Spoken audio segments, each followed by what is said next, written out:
have to be institutionalized as if governance is breathing over each citizen. You will notice that when visitors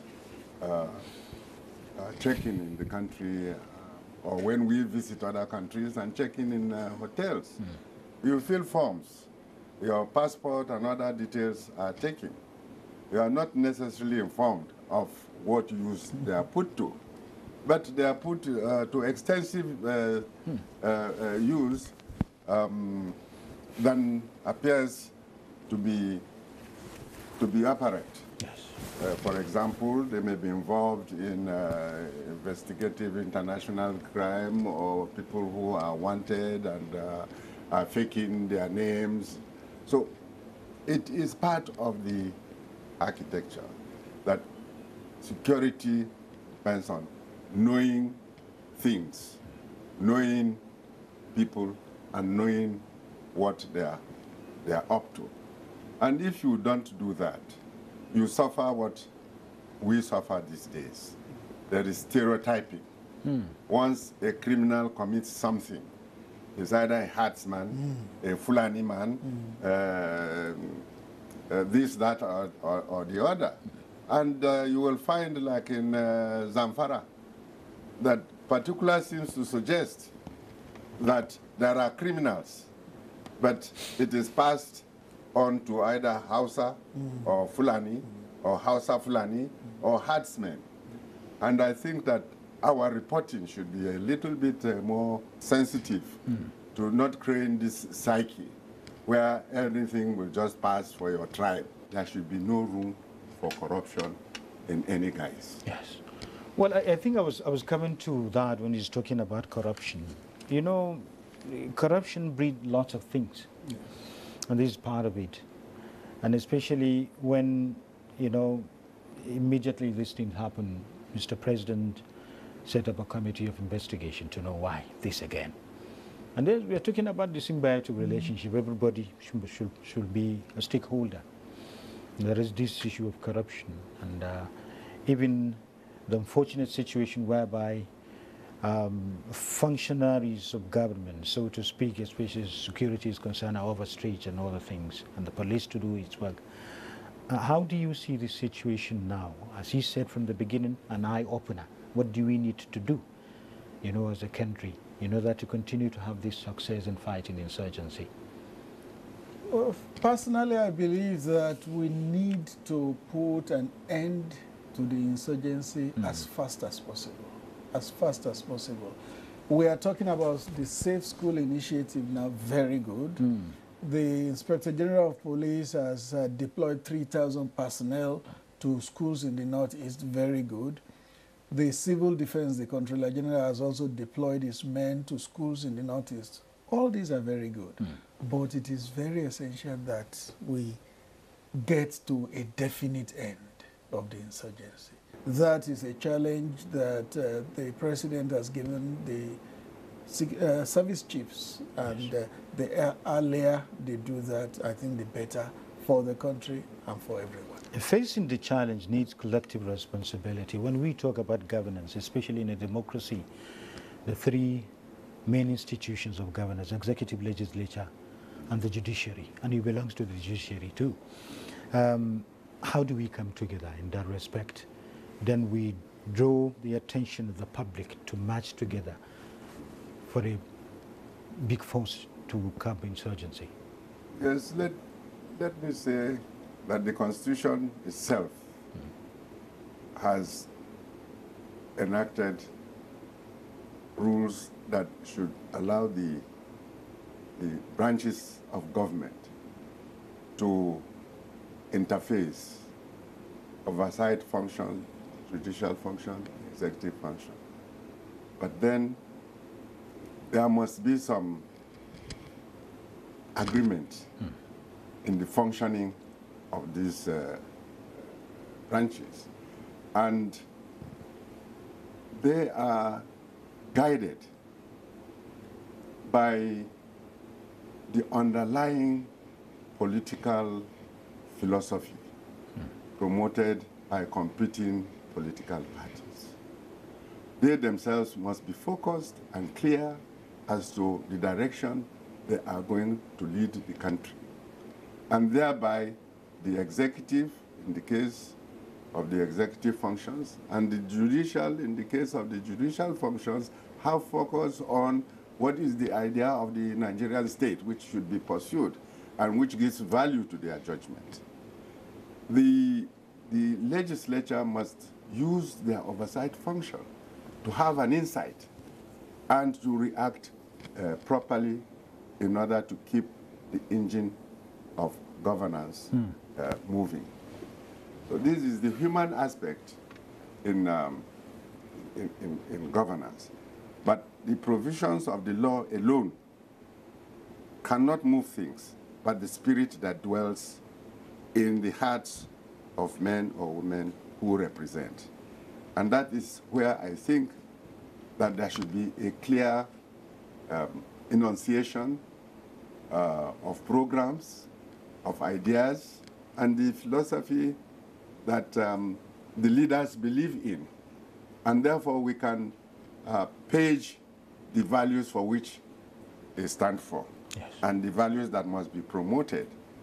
And in this case, Constitution says preservation of life and property. If you find that you are challenged and you are having the incapacity to operate the way you are now, it means you have to make certain sacrifices, yes, for the time being, in terms of budget, in terms of providing personnel, in terms of sustaining the high faith, you know, in the government, and in terms of also convincing the adversary, yes, the terrorists or the insurgents, that there are higher values for which this country stands for, and they themselves, as Nigerians, must be participants. Yeah. And I think that this is an inroad when they can operate silently and quietly also negotiate and bring back our girls in this atmosphere. Then there is room to convince them that there is higher values and higher developmental challenges that this country, yes, faces, and they should be part of it. Yeah, talking about sacrifice, higher values and challenges, national challenges, so to speak. Let me borrow from Andrew, 1984, if you remember. Nigeria is our country. We've got no other one. We must remain here and salvage it together. He's talking about the political elite and the general society. Everybody should be on deck. How do you see this?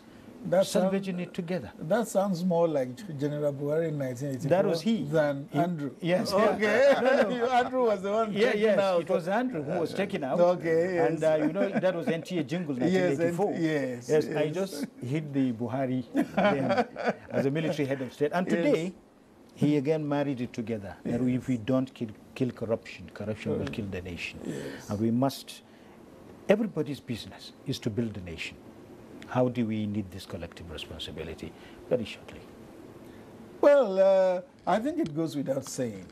If we want a country that works, a country of our dreams, a country that we can bequeath to the younger generation, we need to all team up and build Nigeria. What we see in Nigeria today is that government pulls in one direction and there are some people who are pulling in another direction. Yes. It does nobody any good. Rather, we all need to pull together in the same direction. Well, thank you very much, Mr. Femi Adishino. Thank you very much for coming. General IBM Haruna, thank you very much. It's collective responsibility so that we should pull in the same direction. And there has been moment for thought pulling in the same direction for higher profit ahead for Nigeria to assume that enviable position of greatness in the Committee of Nations. And thank you for watching. Goodbye. I'm Aliyu Baba Barrow.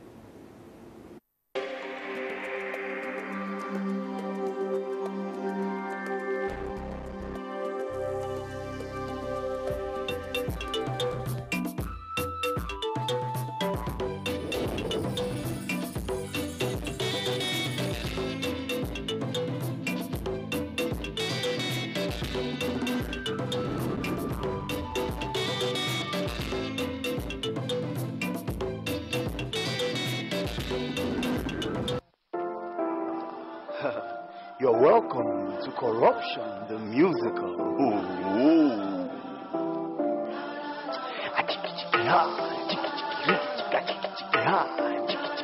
This one na corruption song. This one na corruption song. Yeah.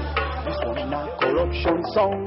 This one na corruption song. No be about government people. This one na for everyday people. Yeah. No job, yeah. You go look for left, you go look for right. Even though you're qualified, then carry the job, give them family. Na koni. You say where man they work. Na the man go chop. So you take food meant for displaced people and sell it in the market for money. You buy malaria drug, you take it in the morning, you take it in the night. Condition they was discovered, clean a fake drug. Now goni. You go for special center to write the exam. Before exam, they give you answer, they give you question. You get this thing shot, yeah. Now goni. We dey see wetin you dey. We dey see you. I say we dey see you, And the conny people, and the conny doing. We dey see you.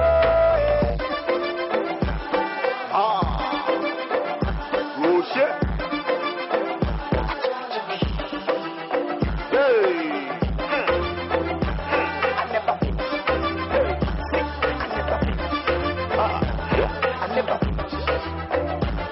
You be woman, you no go fit talk, they no go give you job. Why? They say your job they for kitchen and the other room. Now conny. Make you hear me. You don't refuse inside the lagoon. The lagoon overflows, now there's a flood in your room. Now conny. You claim to have a job, but you do internet fraud. Mr. Entrepreneur, now conny. You dey break all the time, and you dey feel alright. Now wow, share now your private property. You dey spoil everything with others. We dey see wetin you dey. We dey see you. We dey see wetin you. We dey see you. We dey see. And the conny people, and the conny doing. We dey see you. This song is not about the person sitting next to you or one friend you knew a long time ago. It's about you and you too. We see you. We see you. Roche.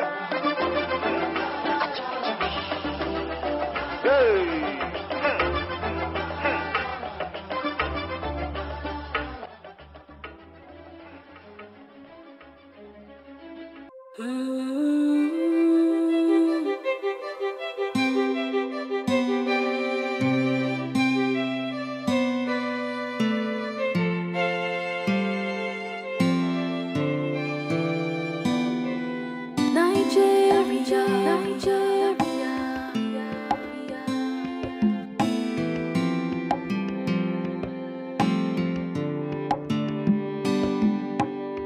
Look beyond the tired faces, look beyond the scattered races, see the heart of a true Nigerian.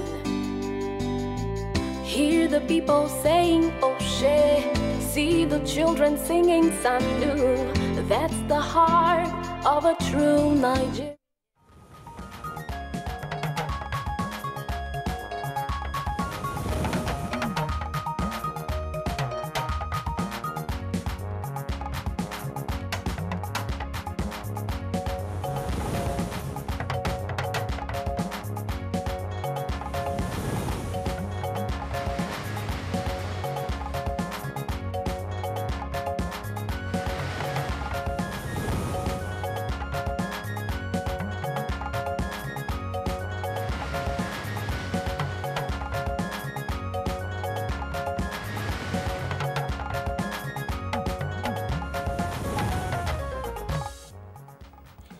Work resumes today nationwide after the long Easter celebrations.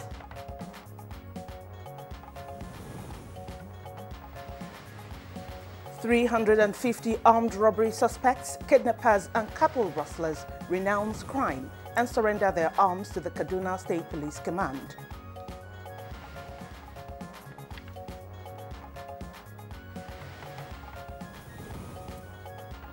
Nigeria assumes chairmanship of the African Union Peace and Security Council for the month of April 2018.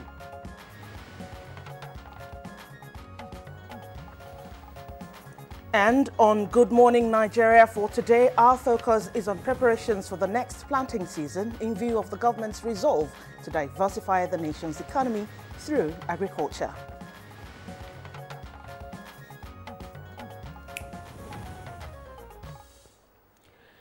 Now, although Nigeria's economy depends largely, or you'd say heavily, on the oil industry for her budgetary revenue, the country is still predominantly an agricultural society because approximately 70% of the population engages in agricultural production at a subsistence level. Yes, Rhoda, agricultural holdings are generally small and scattered. However, agriculture provided 41% of Nigeria's total gross domestic product GDP in 1999.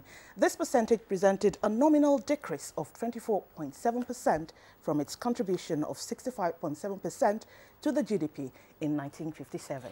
You can say that again. And then, of course, I must say that the decrease in agricultural production over the years has been quite worrisome.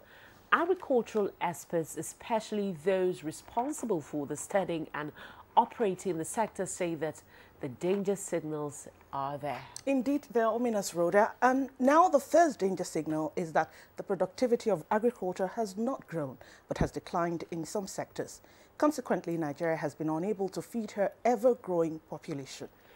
The second danger signal is that the population is growing rapidly at the rate of about 3%, which surpasses the rate of growth of food production. The third is that the nation's foreign exchange earning is declining, such that the country cannot afford to supplement local food production with imports. Three very important factors which have combined to cause acute food scarcity, which is currently felt more in spiraling food prices than in the non-availability of the food. And now, according to the 2017 report on the Wet Season Agricultural Performance Survey, some major constraints to good agricultural productions include poor land cultivation, ignorance and illiteracy amongst farmers, poor seedlings, lack of fertilizers, farmers' herdsmen clashes, insurgency, cattle rustling, and, of course, climate change. However, Nigeria is said to have recorded increase in crops production and in the land areas agricultural cultivation last year, and this supersedes records of the 2016 production. Well, the study carried out by the National Agricultural Extension and Research Liaison Services in collaboration with the Federal and State's Ministry of Agriculture and Rural Development confirms marginal increase in the production of maize, rice, sorghum, soybean, that's a cowpea, and cassava during the last concluded farming season. But that's very good news. But despite that good news, the federal government said the overall farm yields still remain below global and African averages for all subsectors. Well, it is also instructive to know that the Nigerian Meteorological Agency, and that's NIMET, has predicted 60% chances of the wettest season ever in the Nigerian history in 2018. And this, to some extent, serves as a warning to farmers. So many talking points there, Rhoda. But now, what are the challenges confronting agricultural production in Nigeria? What are some of the measures put in place to tackle some of these bottlenecks this planting season? And what are the likely challenges this year's rainfall prediction by weather experts pose to agriculture? Just as you said, Shane, lots and lots of questions going to arise from this discussion. We're looking at quality seedling. We're looking at fertilizers. We're looking at, tractors, Yes. farmers being able to afford the tractors, and even the seedlings. Yeah, and then, there's been a lot of canvassing from quality seedlings because a lot of the farmers still recycle the seedlings. The seedlings. And then one of the most important one, funding. Very important. Well, these are the questions and, of course, other questions we shall try to provide answers to on this edition of Good Morning Nigeria. We are live on the Nigerian Television Authority, NTA, Africa's largest television network. I'm Rhoda Anonam. And I am Sheung Olagunjo, joining Rhoda to welcome you to the program. In the course of the program, as usual, we shall bring you our companion segments, which include newspaper review, business, sports, foreign and entertainment news. Of course, we're kicking off with the news, and Claire Adilabu Abdulrazak is our guide. And you know, Sheung, Claire has a fan. Hello, ladies. Good morning, Claire. Rhoda and Sheung, good morning. Let me specially welcome Sheung to Good Morning Nigeria. And you guys have raised quite a pertinent question regarding agriculture. And I think a lot of people are beginning to, exploit various value chains in the production. Just a pointer, more and more people are beginning to venture into plantain production. So I think which is good for everybody. Which is good for everybody. Thank you, I think this Claire. is a very good topic for this morning. But meanwhile, let's get on to the early morning news. And work resumes today after a long Easter holiday. Government offices are expected to come alive after Easter festivities. Fund seekers have thronged to the various recreation centers in Abuja metropolis Monday as they rounded off activities to commemorate Easter. Celebrate our Easter here. Christ died and resurrected on Easter Day, so we came to celebrate Easter. It's been fun all through. It's been fun all through. My boy, you can see him. Yeah. I've not had rest, and we're here. He has seen Wonderland, and I'm happy that he's happy. So that's. And on to very serious matters now. The Nigerian Army says it has extended exercise I Am Akpatuma for 2 months in Taraba State. Statement by Director, Army Public Relations, Brigadier General Texas Chukwu, indicates that the expansion becomes necessary in order to further consolidate on the gains achieved so far, and due to calls by Nigerians, as it will facilitate the Nigerian Army's effort of ridding the affected areas of militants and other criminal elements. It adds that the general public, particularly residents of Taraba State, are therefore requested to cooperate with the troops by giving useful and timely information to enable them carry out their constitutional duties effectively. And similarly, the Chief of the Air Staff, Air Marshal Sadiq Abubakar, has commended the gallantry of frontline personnel of the Nigerian Air Force currently serving in the Northeast. A statement by the Director, Public Relations and Information, Air Vice Marshal Olatukumba Desanya, indicates that this was a special lunch for NAV personnel with a view to sustaining their morale for enhanced operational effectiveness. Commander Air Task Force of Operation Lafia Dole, Air Vice Marshal Idi Lubo, who stood in for the Air Chief, commended the gallantry and dedication of NAV personnel towards combating insurgency in the country, urging them not to rest on their oars. That our mission remains the same. We'll continue to support the theater by all means, using our various platforms and our various competencies, enforced our defenses to ensure that we are very secure within our environment. And a total of 350 armed robbery suspects, kidnappers and cattle rustlers have renounced crime and surrendered their arms to the Kaduna State Police Command. Ahmed Mohammed Usman reports that the event took place at Anchal village in Kubau local government area of Kaduna State. Some of them have volunteered to bring arms back, but not in public. Through the government's disarmament program, the state government, the Kaduna State government, has a robust disarmament program that is being planned. Through that program, we'll be able to integrate them into the normal society. On April 1st, that's 2 days ago, Nigeria assumed the 1-month national chairmanship of the African Union Peace and Security Council. The permanent representative to the UN, Ambassador Bankole Adeoye, takes over from Ambassador Zakarau Meiga, the permanent representative of the Republic of Niger, who held the chairmanship for the month of March 2018. The Peace and Security Council is standing decision-making organ of the African Union, which is partnered along the United Nations Security Council to enforce union decisions, particularly in matters relating to the maintenance of regional and continental peace and security. The council is composed of 15 countries, out of which 5 are elected to 3-year terms, and 10 to 2-year terms. In view Nigeria's contributions to peace and security at the sub-regional and continental levels, the country has sustained its membership of this most vital mechanism since inception in 2004. The current members of the PSC are Angola, Djibouti, Equatorial Guinea, Gabon, Liberia, Morocco, Rwanda, Sierra Leone, Togo, Zimbabwe, Nigeria, Egypt, Kenya, Zambia, and of course, Republic of Congo. And now to a sad matter, the ex-wife of late Nelson Mandela, Winnie Mandela, has died at the age of 81. She was a veteran of South Africa's anti-apartheid struggle. Her personal assistant confirmed that Winnie Mandela died on Monday afternoon after a long illness for which she had been in and out of hospital since the start of the year. Winnie was born in the eastern Cape Bizana town, from where she moved to Johannesburg to pursue studies in social work before meeting her future husband and anti-apartheid campaigner Nelson Mandela. Winnie Mandela was known for her reputation as an uncompromising opponent of the then predominantly racial segregation system.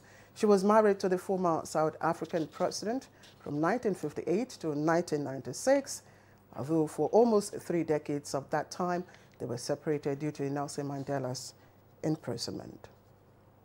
Meanwhile, President Muhammadu Buhari has described the passing away of South African anti-apartheid icon, Mrs. Winnie Mandela, as a huge loss to Africa, adding that she was a woman of uncommon determination, steadfastness, and perseverance. A statement by the Senior Special Assistant to the President on Media and Publicity, Garba Shehu, says, while commiserating with the family of the late anti-apartheid campaigner, the government and people of South Africa, President Buhari urged them to be consoled by the knowledge that the late Winnie Mandela's contributions to ending apartheid will not be forgotten. The President prayed that God Almighty will comfort all those who mourn the departed and grant her soul eternal rest. And it's on that sad note we end the morning news. But don't go away. You've got more to learn from today's topic on Good Morning Nigeria as Rhoda and Shion returns presently. Unemployment, notably youth unemployment, features strongly in our party's manifesto. We intend to attack the problem promptly through revival of agriculture.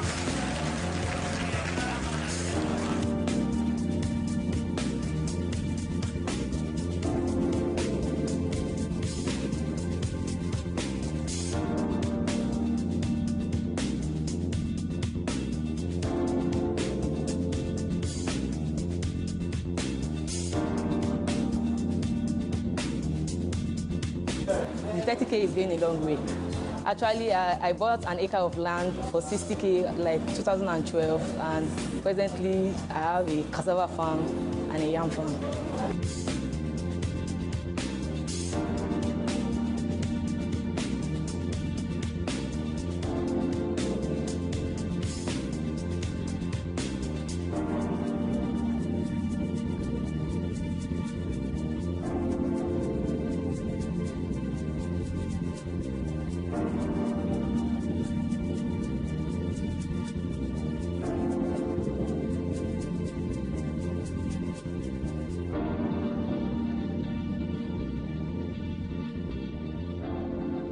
Reorganized, trained, and fully equipped, we are the new improved Nigeria Police Force.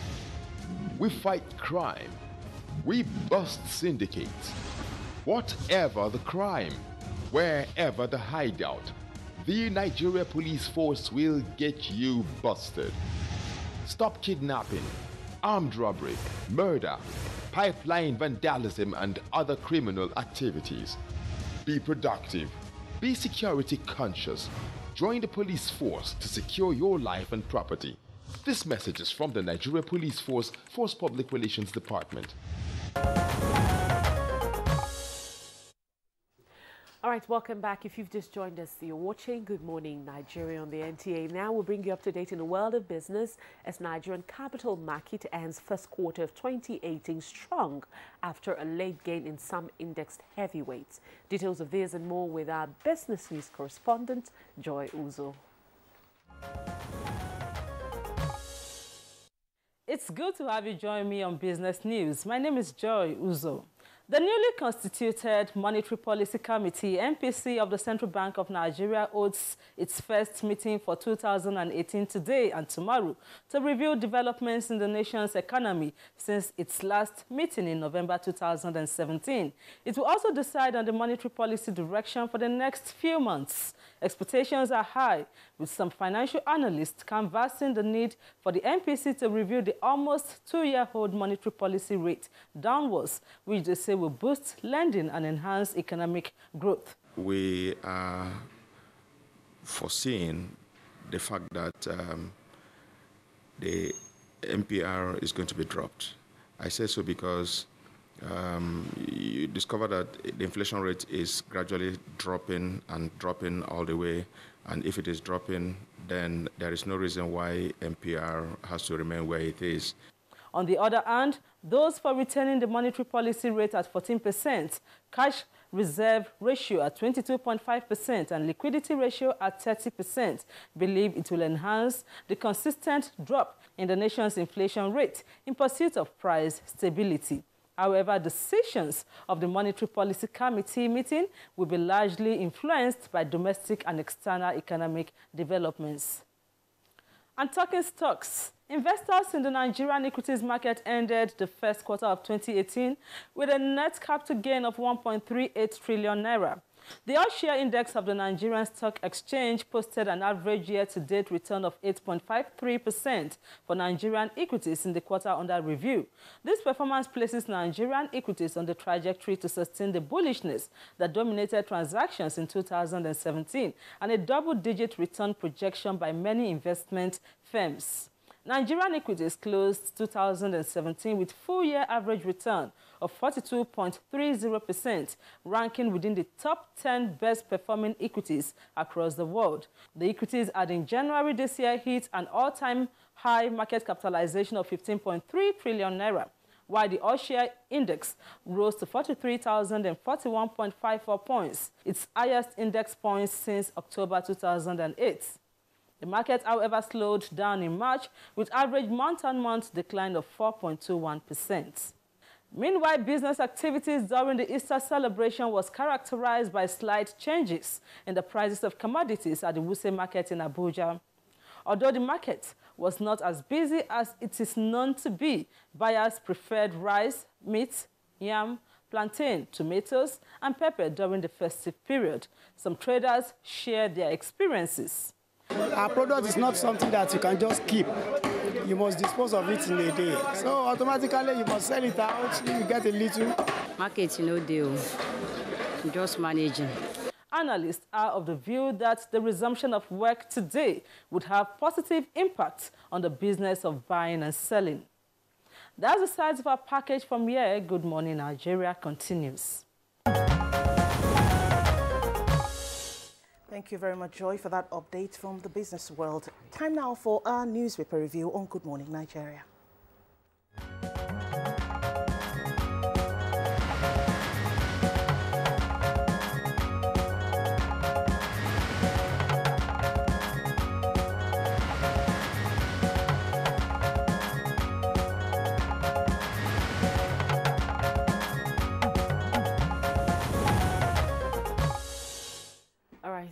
Welcome back. Now, Bayo Atoyobi, our regular newspaper reviewer, is in the studio. Bayo, good morning. Good morning. I hope you enjoyed Brother, I feel like a spoiler. You had a whole affirmative action this morning. You Claire and let me welcome you onto set. You can say that we're still clamoring for 35% anyway.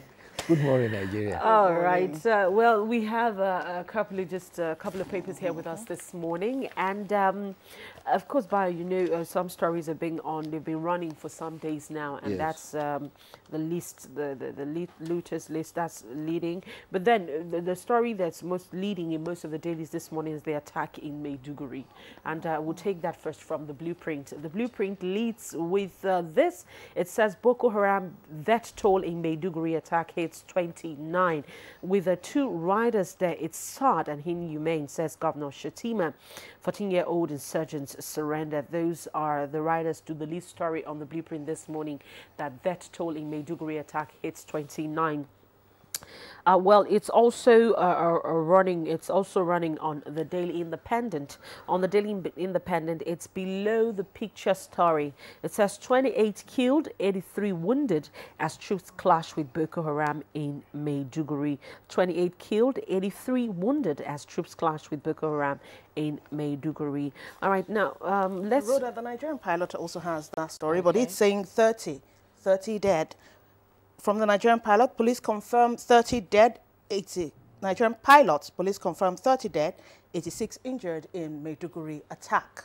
And Shom, you have the lead The looters, yes, the lead story here is about the looters, which is trending in all the papers, like you said. Treasury looters with a number of riders. PDP national chairman files suit this week. I'll go to court for redress, Babangida Aliyu. Over 25 SANs waiting for briefings. And withdraw clumsy arbitrary selective list, says Serap.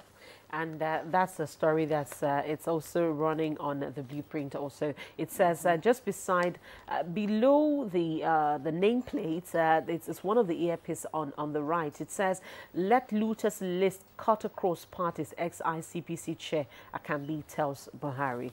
All right, Bayo, let's get your views on this. Well, let's start with the concern about the suicide bombing. What that came up on the precincts of Maiduguri.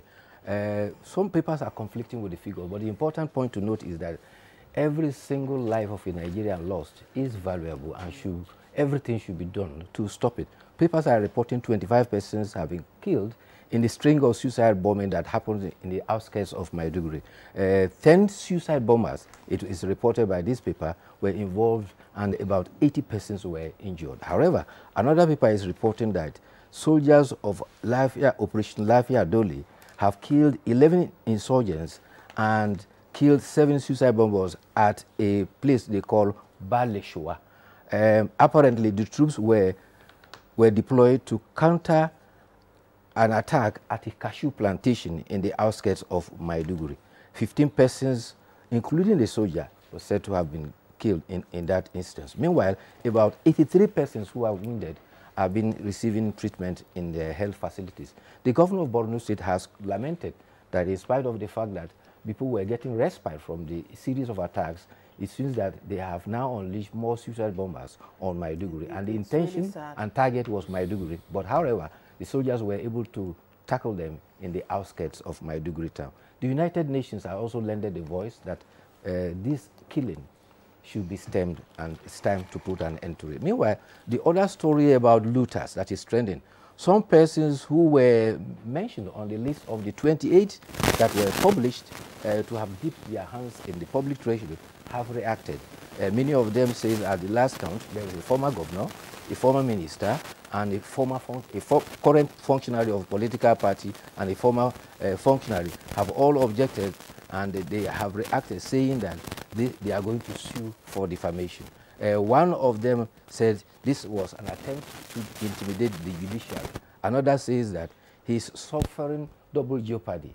He's facing a trial in the courts and is now made to face a trial in the media.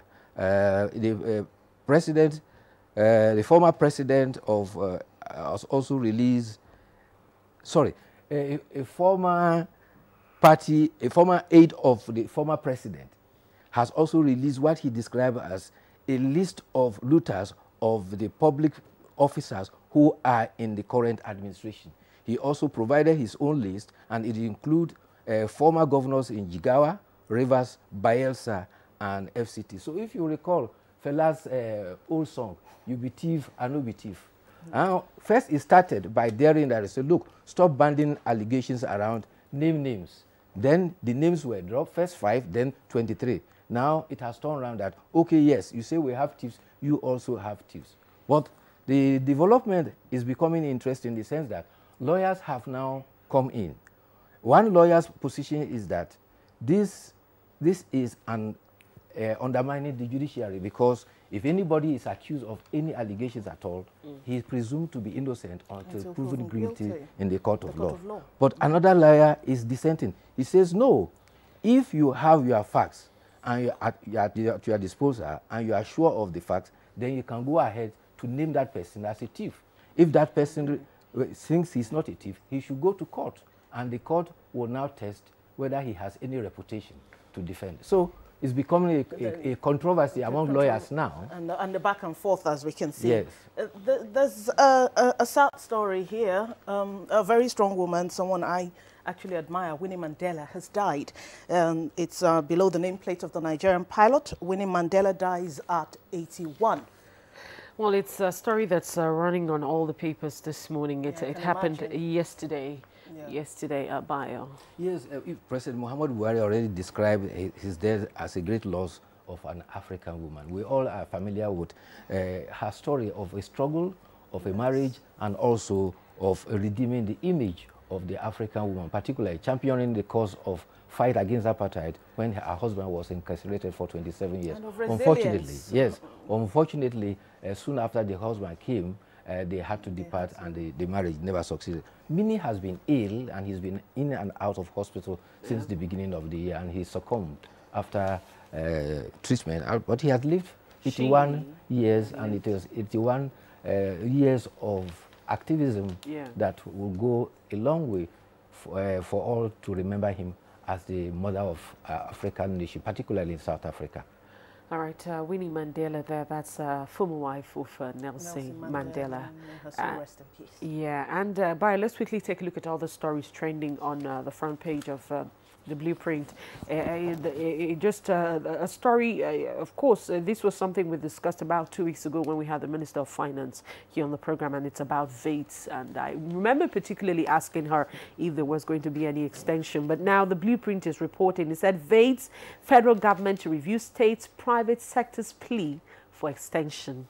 Because it's already over. It ended on the 31st of March. The deadline was March 31st, and if you had any tax that you have not declared, you had a room of an amnesty to take advantage of VATES. Those who failed now, if they have tax that they have not paid, will now have to face justice. But the plea for extension will enable many of the states that also want to key into the VATES program to take full advantage of it. And in the long run, it will be a very safe way for federal government and the state government to rake in revenue from people who had refused to pay tax over a long period. It has achieved the aim, because a lot of money was actually... Yes, as at the last count, there was a sum of about 25 billion that has been pointed out. And so many more will still be coming, because many companies have actually registered and have indicated their intention and declared what they ought to pay. And we also hope that the culture of paying tax will be instilled in us as a people of going forward from now on, from this program.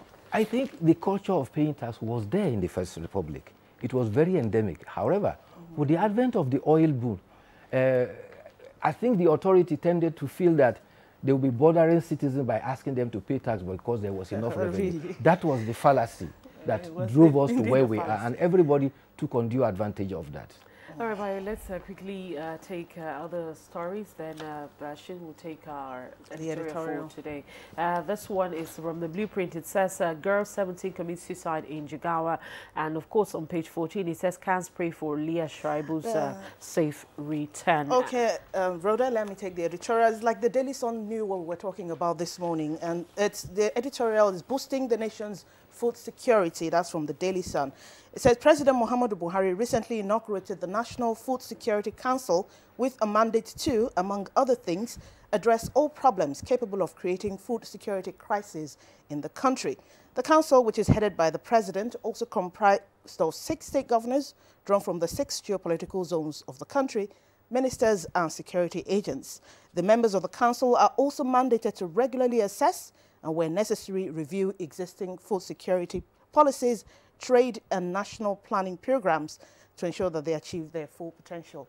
While you're talking of food, the very important food security is very important. But before I go to that, let me quickly draw attention to a response from the presidency. And the presidency says it will not join issues with former President Olusegun Obasanjo over his description of the present administration as a failure. The spokesperson for President Muhammadu Buhari, Mr. Femi Adesina, says that the Minister of Information had adequately addressed the issue some time ago, and he asserted that the federal government will continue to make references to the failure of the past with a view of guiding the nation against such mistakes in the future. He said, nevertheless, the Buhari administration has put in place, has successfully tackled the decline and mismanagement, and the economy is on the upswing in the sense that foreign reserve has now increased. Now, talking about food security, a nation that cannot feed his citizens is seriously in economic crisis. And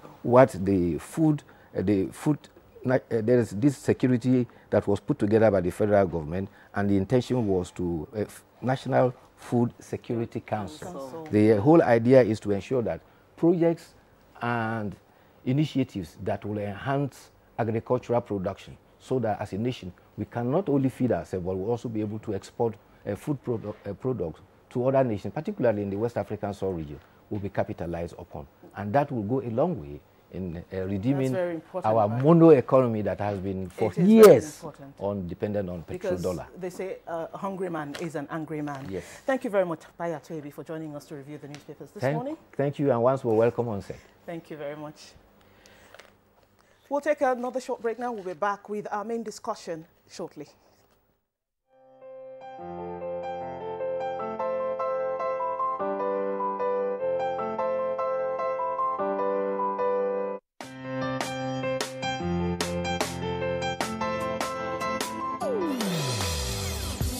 Hear the call of change. Stand up, Nigeria. Change is here and it's going to stay. Change begins with you. Oh yeah, make we go. Go so let the change begin from within. Look at you, oh Gerula. Change begins with you and me. Change begins with me. Change begins with me. Change begins with me.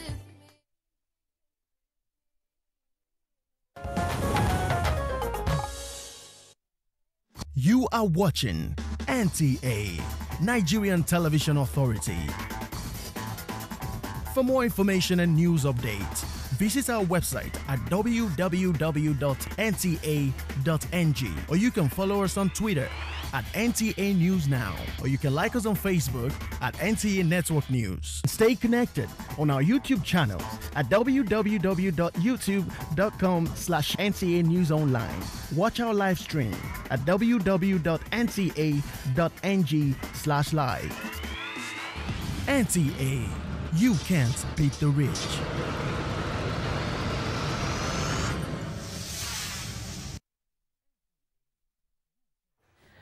All right, you're welcome back, and it's still Good Morning Nigeria. Well, we are now on to our conversation this morning as we're looking at the 2018 planting season. Of course, 2017 was a year that Nigeria had bumper harvest, but then that didn't come without its challenges, of course, for the farmers. But this year planting season is upon us. How can we overcome the challenges that farmers, faced last year? How can we become better in food sufficiency and, of course, be more secured in terms of food crop production?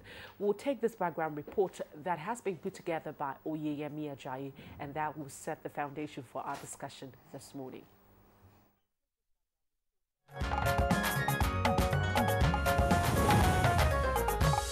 One major focus of the Muhammadu Buhari-led administration is the need for the diversification of the country's economy, and agriculture has been on the forefront.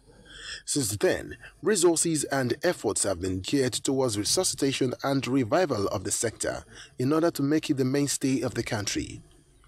Year after year, farmers have had their testimonies either positive or negative. However, Nigeria is said to have recorded increase in crop production and inland areas agricultural cultivation last year, and this supersedes records of 2016 production. The study carried out by the National Agricultural Extension and Research Liaison Services in collaboration with the Federal and State's Ministry of Agriculture and Rural Development confirms that maize production increased from over 10 million tons in 2016 to over 12 million tons, representing 11.96% increase. Rice production increased to 8.02 million tons in 2017, representing an increase of 14.7% over the 2016 output. Sorghum increased by 4.4% with an average yield of 1.3 tons per hectare.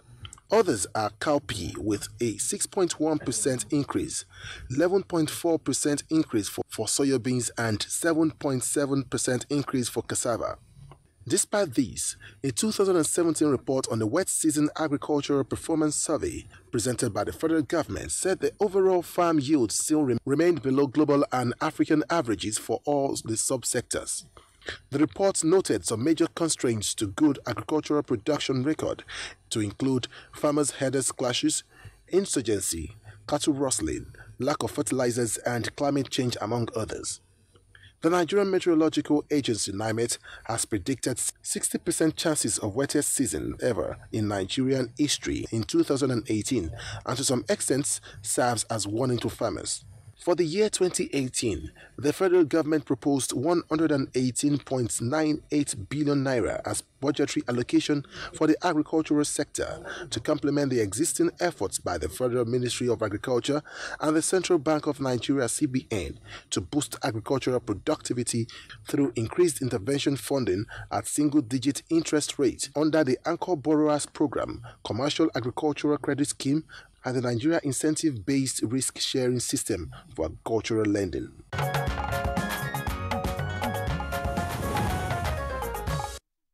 you, Yemi, for that report setting the pace for our discussion this morning. And joining us to discuss the 2018 planting season in the studio with us is Abdullahi Salihu. He is a project coordinator for Fadama 3 in the Federal Capital Territory, Abuja. Thank you for joining us. Thank you very much. And also in the studio with us is Dr. Samuel Negedu, a farmer and national coordinator of the National Agricultural Foundation of Nigeria. Thank you very much for joining us, Dr. Negedu.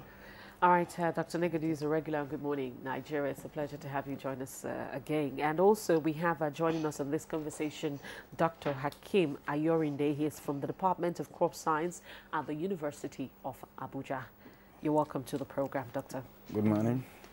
And also, we're being joined from our Maiduguri Network Center by Professor Babagana Gambo. He is the head of the Department of Crop Science, University of Maiduguri, Borno State. You're welcome to Good Morning, Nigeria. Thank you, Sean. Good morning, Nigeria.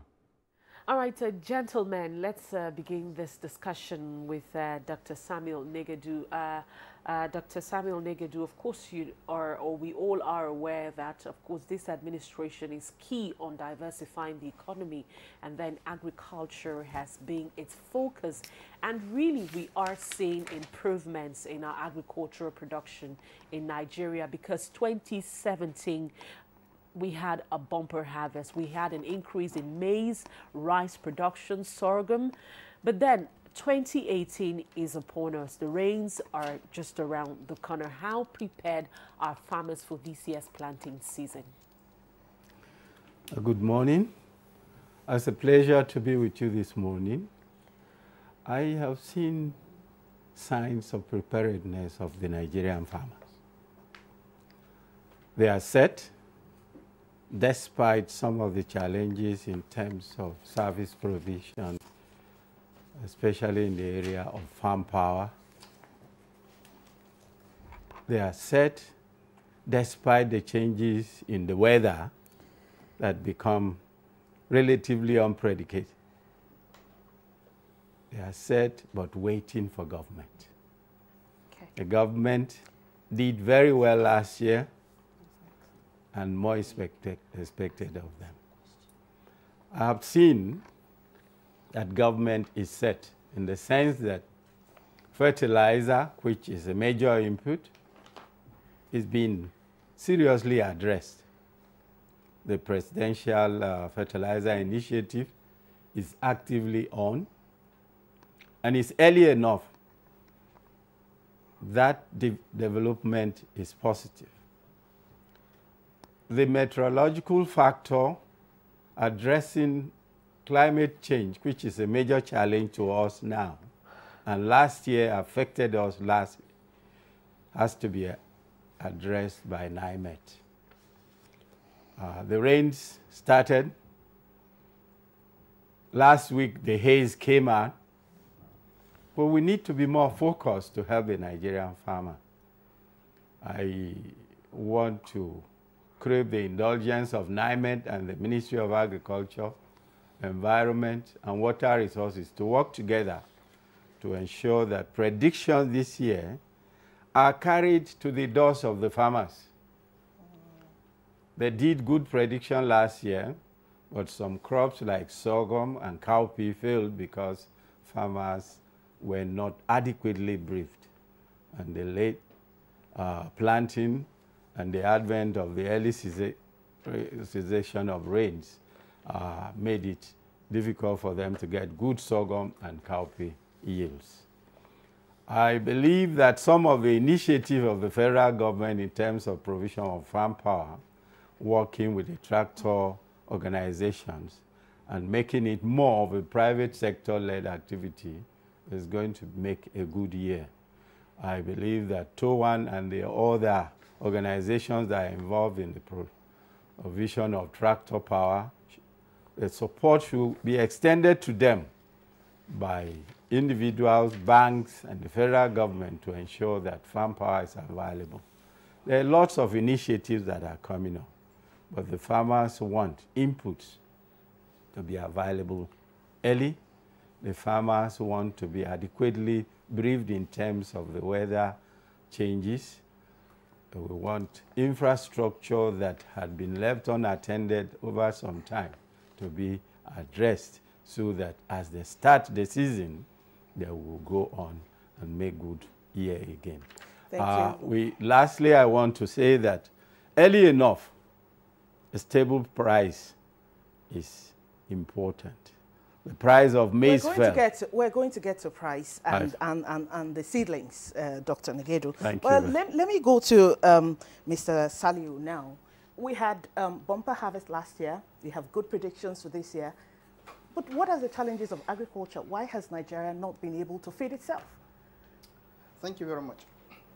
Yes, we've been unable to feed ourselves as a country largely because of the policies on the ground, which is not in favor of local production. Yeah, Dr. Ngedu just enumerated some of the factors here. Farm power, input, and also sometimes weather. We didn't have an early warning system in place that would tell the farmer a reliable period for onset of rains, for example, in a year, and whether there's going to be any incidence of pests and diseases.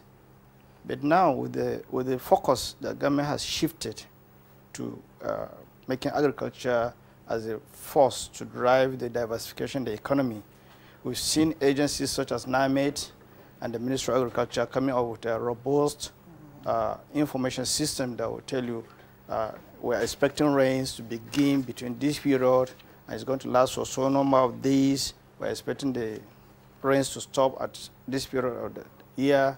So a farmer who is informed of this will prepare well ahead of time to know how to go about his farm business.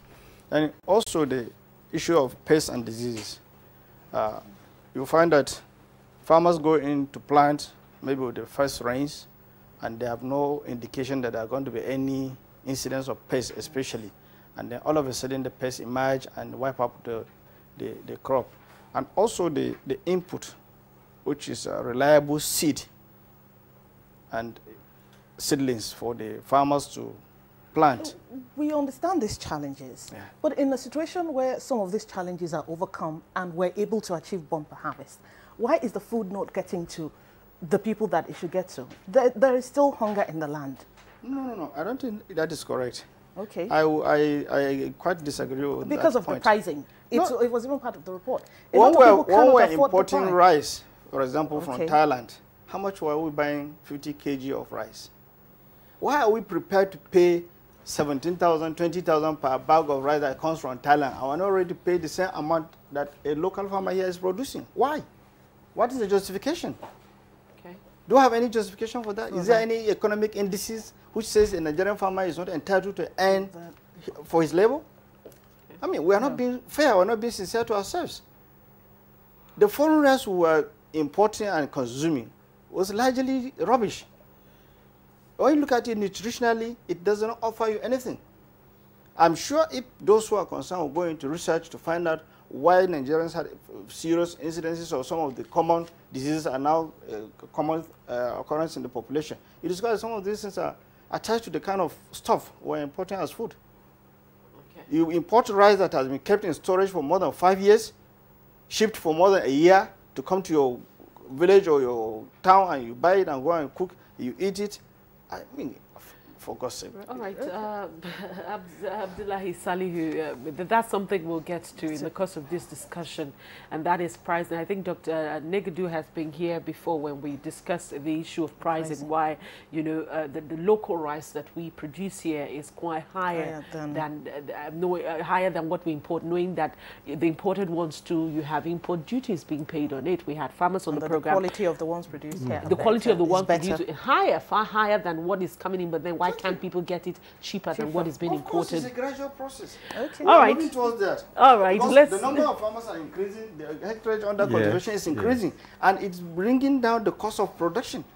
You could see when this government started, fertilizer, for example, was selling at about 15,000 naira per bag. Yeah. But thank God, with concerted effort of government, this thing has come down to about 6,500, if I'm not mistaken. And I hear that the official price is 5,500 naira. So then are farmers actually getting it for that price? We will get to that in the course of this discussion. Now.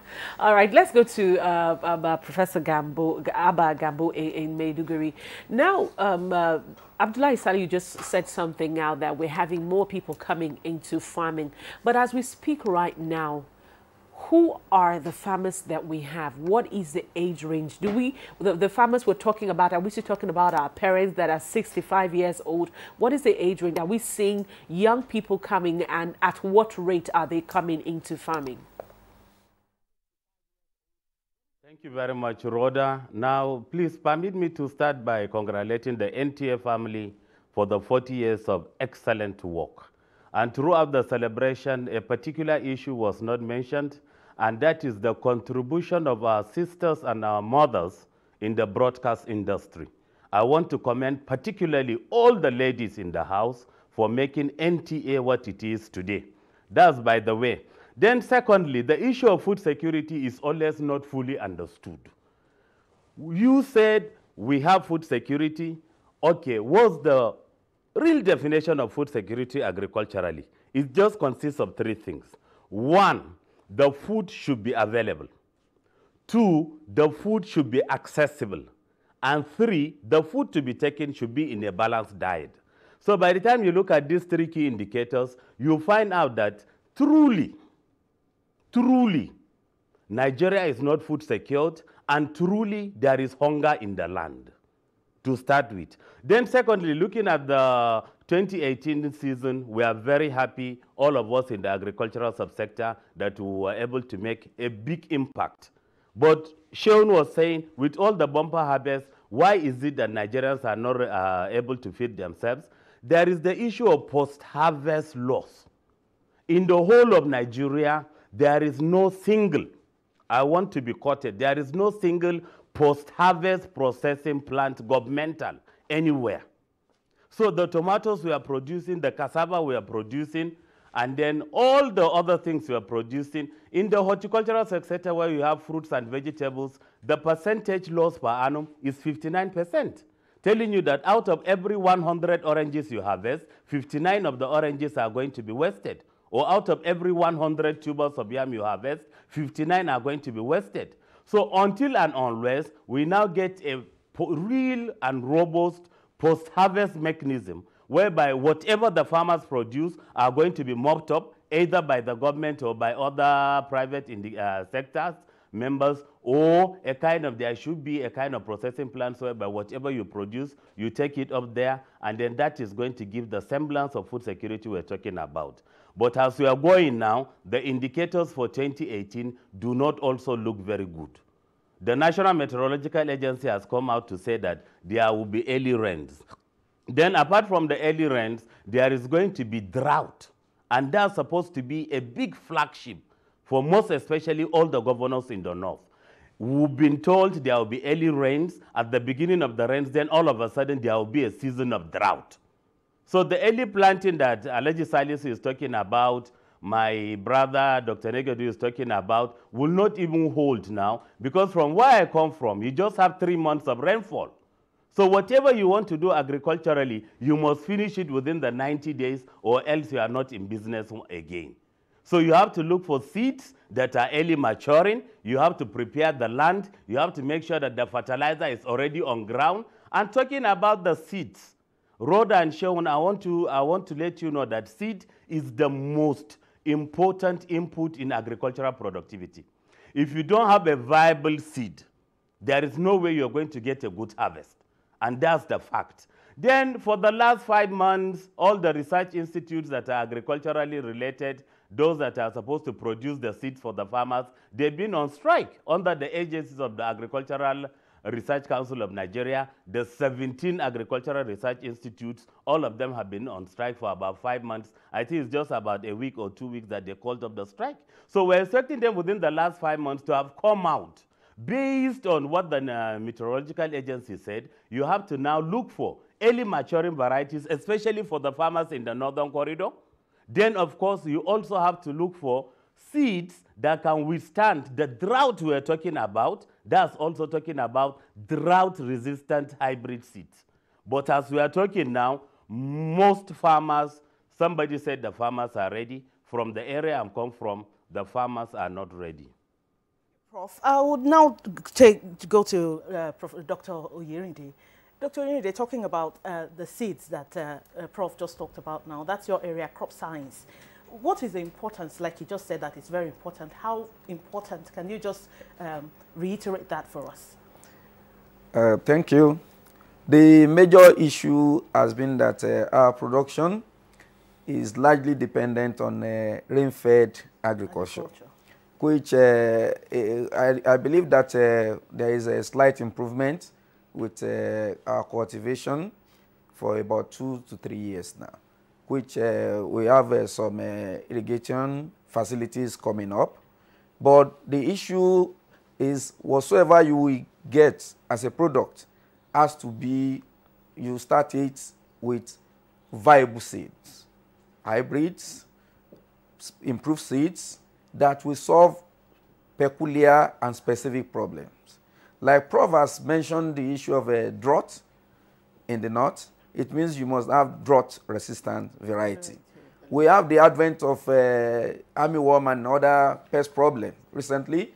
We must be thinking of building, having hybrid or seeds that can resist some of these alien problems or problems that are just coming up now. So it's stemmed back to the issue of research, and it's stemmed back to the issue of our preparedness on notifying our farmers, educating them on management of most of these problems. I was going to come to that, Dr. Unity, because we know, you know all about this drought-resistant crop and this, but how would the farmers who actually do the farming, who are hands-on, how would they know the difference between which one to plant during the rainy season and which ones that will be drought-resistant? Recently, there was this rejuvenation of the extension unit of the Federal Ministry of Agri. Okay. Because for a while, it has collapsed, and farmers are not getting timely information. The issue of NIMET coming up, you know, most of this issue came up and it's recent. But the major thing is education and getting to the farmers. We are having so much problem with our production because most of our farmers still go to using or recycling their old seeds. But the recent advent of the program of governments now, especially the APP program that have a facility for provision of improved seed for the farmer, the mechanization of the practice. Because you asked a question the other time that are we having aged farmers or are we having the younger ones coming in? The younger ones will not come in when the drudgery is high.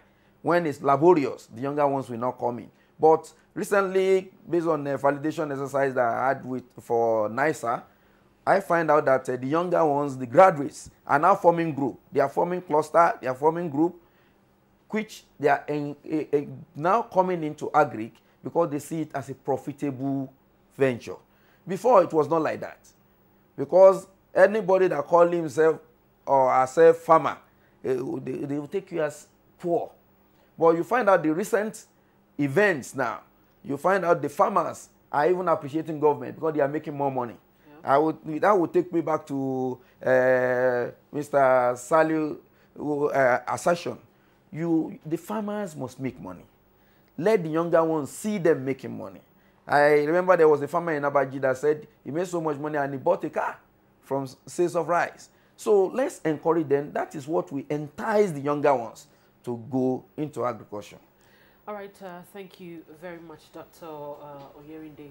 Now, Dr. Negudu, before I come to you, because Dr. Oyerinde has raised some very important issues now as to the age of the people that we have, but I'll come to you on the situation on the farm now, application of technology, application of, the machineries, the mechanized farming. But then I'd like to, the project coordinator for Fadama 3, that's Mr. Salihu, to also speak to the issue of quality seedling, hybrid seedling that can withstand drought. Are these seeds available? Do farmers have access to them? How do they access them? And another thing I've also, from my own research is that sometimes, even when the hybrid seeds are available, farmers tell you it requires more fertilizer, so as a result, they cannot plant it. So first of all, are the seeds available? Thank you very much. The question of whether the seeds are available or not, there's no question about that. We have seeds in this country that are adaptable to all the agroecological zones of the country. We have seeds that are climate smart, if you may, that they are early maturing. Some of them are drought resistant. Some of them are certain pest or disease resistant or tolerant. These things are available. But like Dr. Oyerinde pointed out, the collapse of the extension delivery system in the country has made it almost impossible that these seeds are made accessible to the farmer. Because in most states, you will see that the extension system is almost comatose. So the linkage between these seed sources and the farmer is essential, and is almost. So how are we addressing this shortfall? Because we have to address it to move forward. That's what I'm saying now. With the present drive of the government, all these things are being revitalized. The extension system is coming back to life. The seed industry is also coming to back. And under the Farmer Project for Resistance, we have taken a deliberate step to initiate and encourage community-based seed production system. Only last week in the FCT, we introduced a seed that was produced under a community-based seed system of rice. You may be surprised that FCT is growing rice. Wow. Yes. Because we source the breeder seed from the research institute in Badegi, and we train the farmers on how to produce it in collaboration with the research institute and the Nigerian Agricultural Seed Council, which is a regulatory body responsible for all seeds that are produced for agricultural purposes in this country. And these farmers underwent the training and were successful and were able to produce. In fact, what we have today is a foundation seed, which is what the seed companies ordinarily would have used to produce the certified seed that normally goes to the farmer for planting. So with this, you can see that the gap is being closed to enable the farmer at his own local level to produce what he needs to farm without necessarily waiting for the seed companies with their complex structure to produce and go through the marketing link. And also you're putting the farmer at a level of making more money, because seeds normally cost more than grains. Okay. Yeah.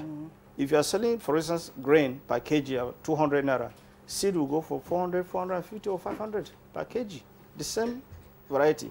But since this is seed, it has a higher premium than grain, because grain is meant for consumption. So, and oftentimes, most of the farmers go to buy grains and plant. And when you do that, you cannot get the optimum in terms of yield. But if you say that the hybrid seeds are available, how accessible is it to the farmer? Yes, for now, I will not say they're very readily accessible because of the break in the link. There's a break in the chain, and that's the extension delivery system. But we are trying to, mend all those lapses with, revitalization of the extension research linkage, the manpower that is needed to drive the extension system. All these efforts have been made, and also the information that is getting to the farmer is also being improved to remind the farmers that these things are available and it is better for you to use them because the demand for these crops is increasing. You continue to use your savings of harvest to plant, you will not get the proper remuneration. And that is taking us back to the issue you raised earlier, the question of pricing. If an improved seed will give you an average of, let's say, 5 tons per hectare, and you go to use a low quality seed that will hardly give you up to a ton. Wow. I mean, you can see the disparity. So the pricing ordinarily will be too high when you compare it to somebody who is using an improved seed, even though with an initial higher cost, but getting a higher yield that will compensate for that initial cost and still giving a spread in margin in terms of the pricing. So what we're saying here is when the seeds become available and more communities are adopting this seed production system and the seed companies come back fully, because most of the seed companies are not producing. Why? Yes, because they were out of business for political reasons or for whatever is best known to them. So these things were not there, available in the market. So farmers had to resort to using their own old seeds. They harvested last year, they reserved some, and they're planting this year, and they will reserve against next year. Wow. And that's the thing. And that's the vicious circle. Yes. Okay, thank you, Mr. Salio. Now we'll go to Dr. Negedru. Now, like Rhoda was telling you earlier, agriculture is a practical thing. We can talk all we can, but then we have to go on the farm to actually get what we desire. So how are we doing it? How are our farmers having access to technology? I have seen where tractors will dig dig up the land, till the land, and whole farmland. And I have seen that our youths or even our farmers here will take the hoe and bend even the women. I actually really do pity the women, the older women, digging these things all day long, all night long sometimes. So what are we doing to make technology accessible to our farmers and to make it attractive to the youth? Because I don't see many youth going to carry hoes and cutlasses. And if it continues that way. If it continues that way. Thank you. Yeah. I think we need to correct our perception. Okay. A great deal. Okay. For the past 1 year, there had been a remarkable change in the number of youths that go to agriculture. Sure. Oh, yes. Sure. Especially with the crop rice. Okay. And followed by the production of vegetable crops. There is a huge number of youth going into agriculture. If you talk about the FCT and the population of youth that are into vegetable production, you will marvel. Okay. But let's go to the issue of technology. The farmers are more educated than they used to be. I think we should not linger in the thinking of that the farmers are too old and the youth are not coming. We have been held between the devil and the deep blue sea. And I think the devil has become a better alternative. Go out, do the jobs with your hands and make money. And the Nigerian youth are doing it. The technologies are available. But we had a thinking in the past that it has to be government and government and government.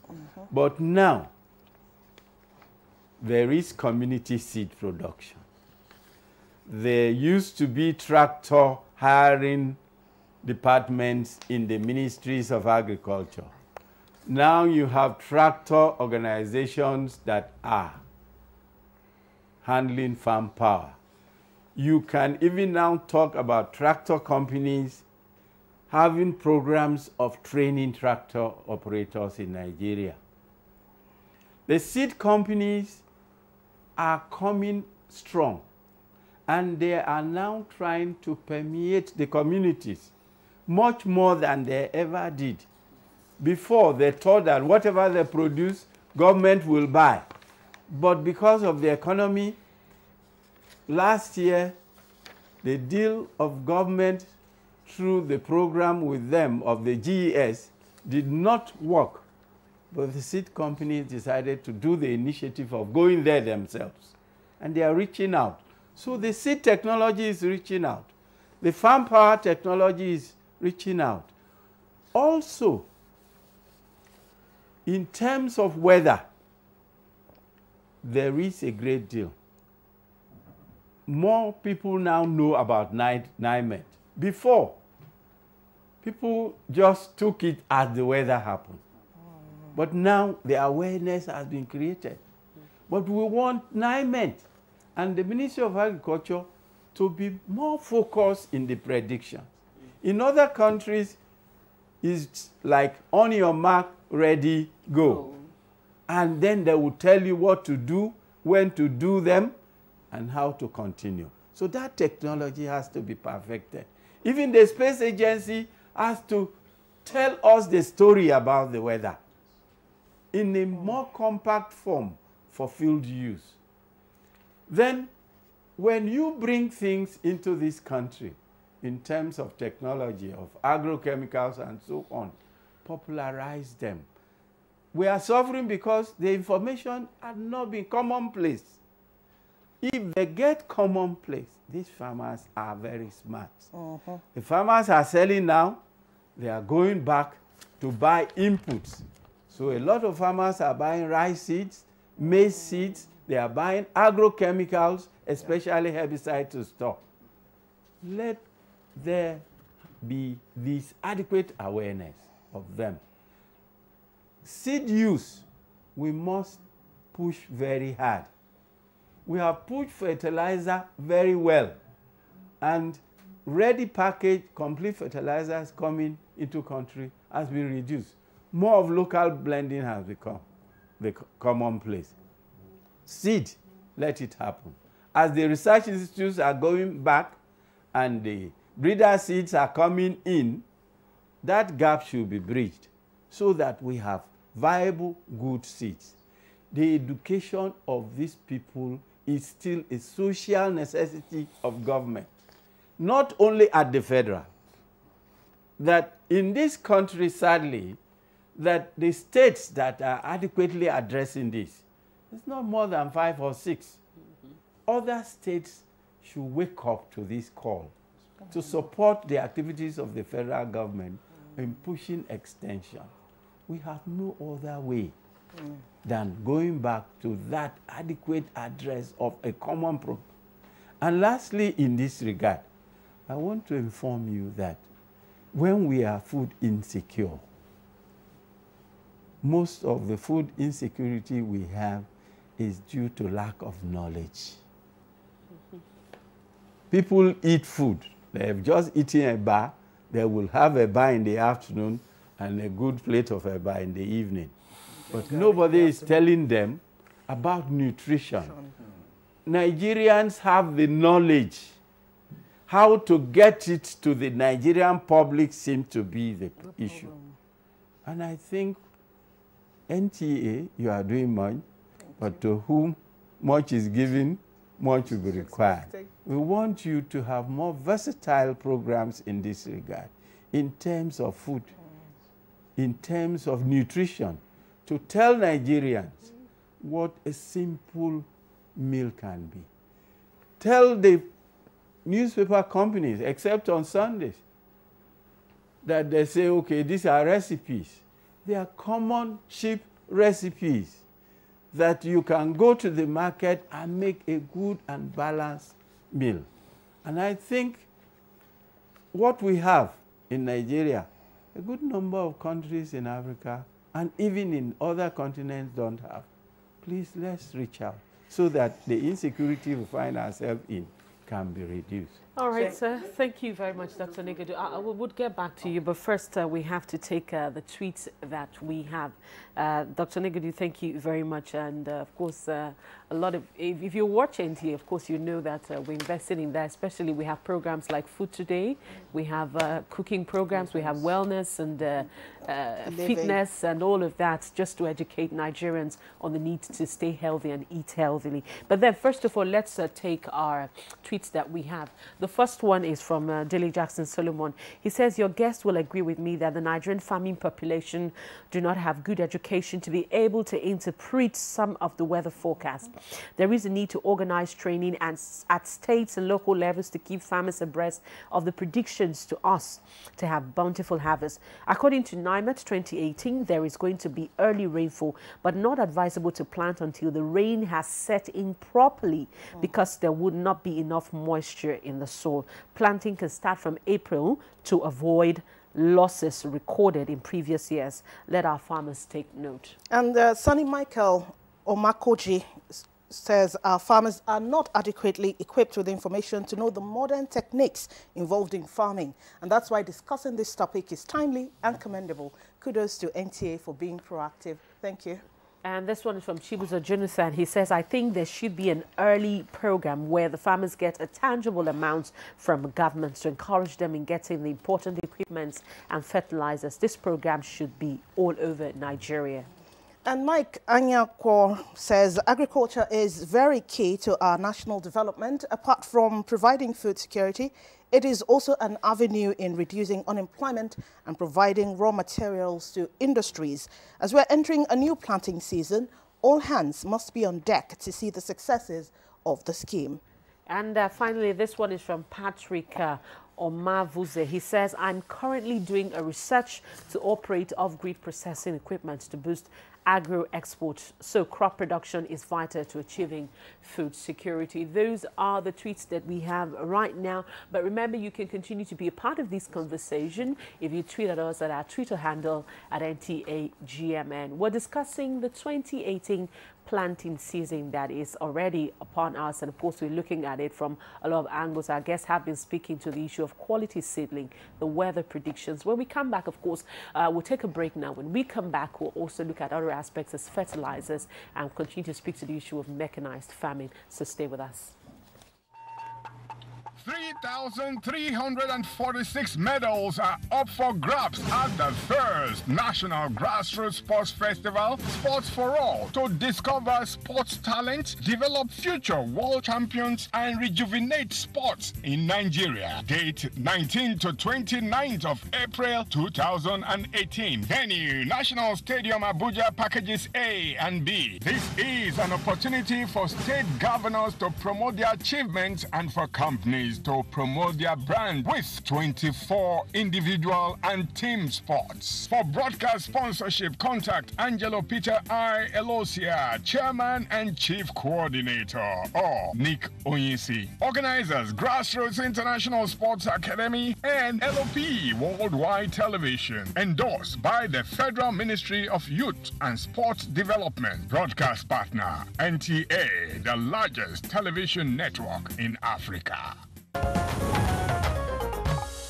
If you're just joining us, you're watching Good Morning Nigeria, reaching you from the Nigerian Television Authority, the NTA. And we've been talking about the 2018 planting season, the challenges ahead, the predictions from NIMET, and so many other issues surrounding farming in Nigeria. And right now, I'll be going to Professor Abagambo in Maiduguri. Prof, the Nigerian Meteorological Agency, NIMET, has predicted the wettiest season for this year's farming season. What should be the preparations by farmers for this? What should they be guarding against? Thank you very much. Now, talking about agricultural productivity, in the last 3 years, we've been able to promote agriculture from a hereditary thing to a business venture. A business venture in the sense that you must invest money and then hoping that you have to reap some profits. If you're going to invest money in a venture and then you're not going to get any profits, agriculturally, you're supposed to leave the farm and go somewhere else. Then, as for the 2018 planting season, there are what you call the principles of crop production, about 17 items that is known all over the world to every farmer across the globe. But for want of time, I want to segment it into 3. First, you have to talk about the pre-planting preparations. 2, you have to talk about the main planting. Then 3, you have to talk about the post-planting techniques. All these things are very important for you to get a good harvest. Now the first one, pre-planting.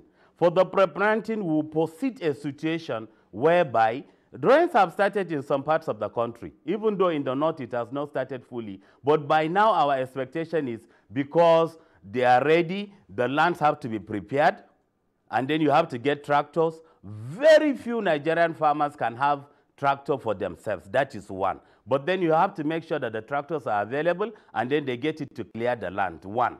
Then secondly, talking about the seeds, the hybrid seeds, Sheun and Rhoda, what you grow on your farm is not seed. Whatever you grow on your farm is food. So if you think you're going to take what you've grown this year out of the harvest to plant, it's not agriculturally viable, because that is supposed to be meant for consumption. Then the hybrid seeds we're talking about, the Fadama man said they are available, but then how can we access them? So many farmers in the country would like to have the hybrid seeds in their hands, but where can we get them? That question has to be answered. And because we are ready for getting ready for the NTA 2018, you must make sure that the farmers by now should have the hybrid seeds in their hands, they should have the fertilizers in their hands, and then once the rain starts, they now go into the farming. That's the actual planting. And the actual planting has some segments also. Because of the nematodes and other microorganisms in the soil, because of the harshness of the environment, climatic change, now you plant before the next rain, all the seeds you planted will just dry out completely. So you now see a situation whereby farmers plant 2-3 times in a year, and that's a huge wastage of seed. So you just have to make sure that the farmers have the insecticides, the nematicides for the soil, and then you must make sure that the soil is well prepared in such a way that once you plant and it rains, it will hold, the water holding capacity of the soil is well pulverized in such a way that there wouldn't be leakages, there wouldn't be floodings. Then you now plant. And then the moment you plant, 3 days, 4 days after, most of the seeds will now emerge out, most especially the grains, millet, rice, etc. They will emerge out. But then the weeds also come. Because the rains are there are plenty of weeds all over the country. So 2 weeks after planting, you're supposed to make sure that you do your first weeding. And 2 weeks after planting, for virtually every rain-fed crop, you're supposed to do some fertilizer application. Now, where is the fertilizer? Then, of course, after the weeding and the fertilizer application, you must also look out for pests. In Borno State and indeed in most of the northeastern parts of the country, because of the lack of farming for the last 7 years, you now have a huge biodiversity of weeds, insects, rodents, reptiles that are lying all over. So whatever you plant, you're just planting for those group of animals I've just mentioned. So one has to be very proactive. And just 2 days ago, the governor of Borno State opened the Maiduguri-Bama Banki Road. This is one of the most important roads in Maiduguri, in Borno State rather, because the Maiduguri-Bama Road, the Bama axis is the major food basket of the country, and the rainfall pattern in Bama is actually more benign than in the northern part of the country, where they have 3 months of rainfall. At the Bama axis, Gwadha axis, Banki axis, you have up to 5 months of rainfall. But then when they are opening the roads, the Nigerian military had to remove so many mines on the roads. So if the mines on the roads have been removed, what about the mines that have been likely planted in the farms? Has the military cleared all the mines? Are the people that are returning ready to go back to their farms? If by this 2018, the IDPs in Borno State are not able to go to their farms, then we have a big crisis in our hands. The shrinkage of the lake chart that is making the herdsmen and the farmers to move into the hinterland, bringing in more problems. Benue State, that is supposed to be the major food basket of the country, is having plenty of socio-cultural problems, and the farmers there are not even likely to crop as they did last year. By the time you go to Zamfara State, Bakolori Dam area, where you have a major rice scheme that is going on and people are being killed on a daily basis, you come to the plateau, where the weather is very good, and then you can grow even temperate crops like strawberries, green peas, cucumbers, etc. But then there are also some skirmishes here and there. And yesterday I was talking to Akichet Kabiru, the national president of the All Farmers Association of Nigeria. Already we've identified cassava has some serious problems of some insects. And the government has not known till now, as I'm talking to you, what is the type of the insect, what is the level of infestation, what can be done to make sure that cassava is protected.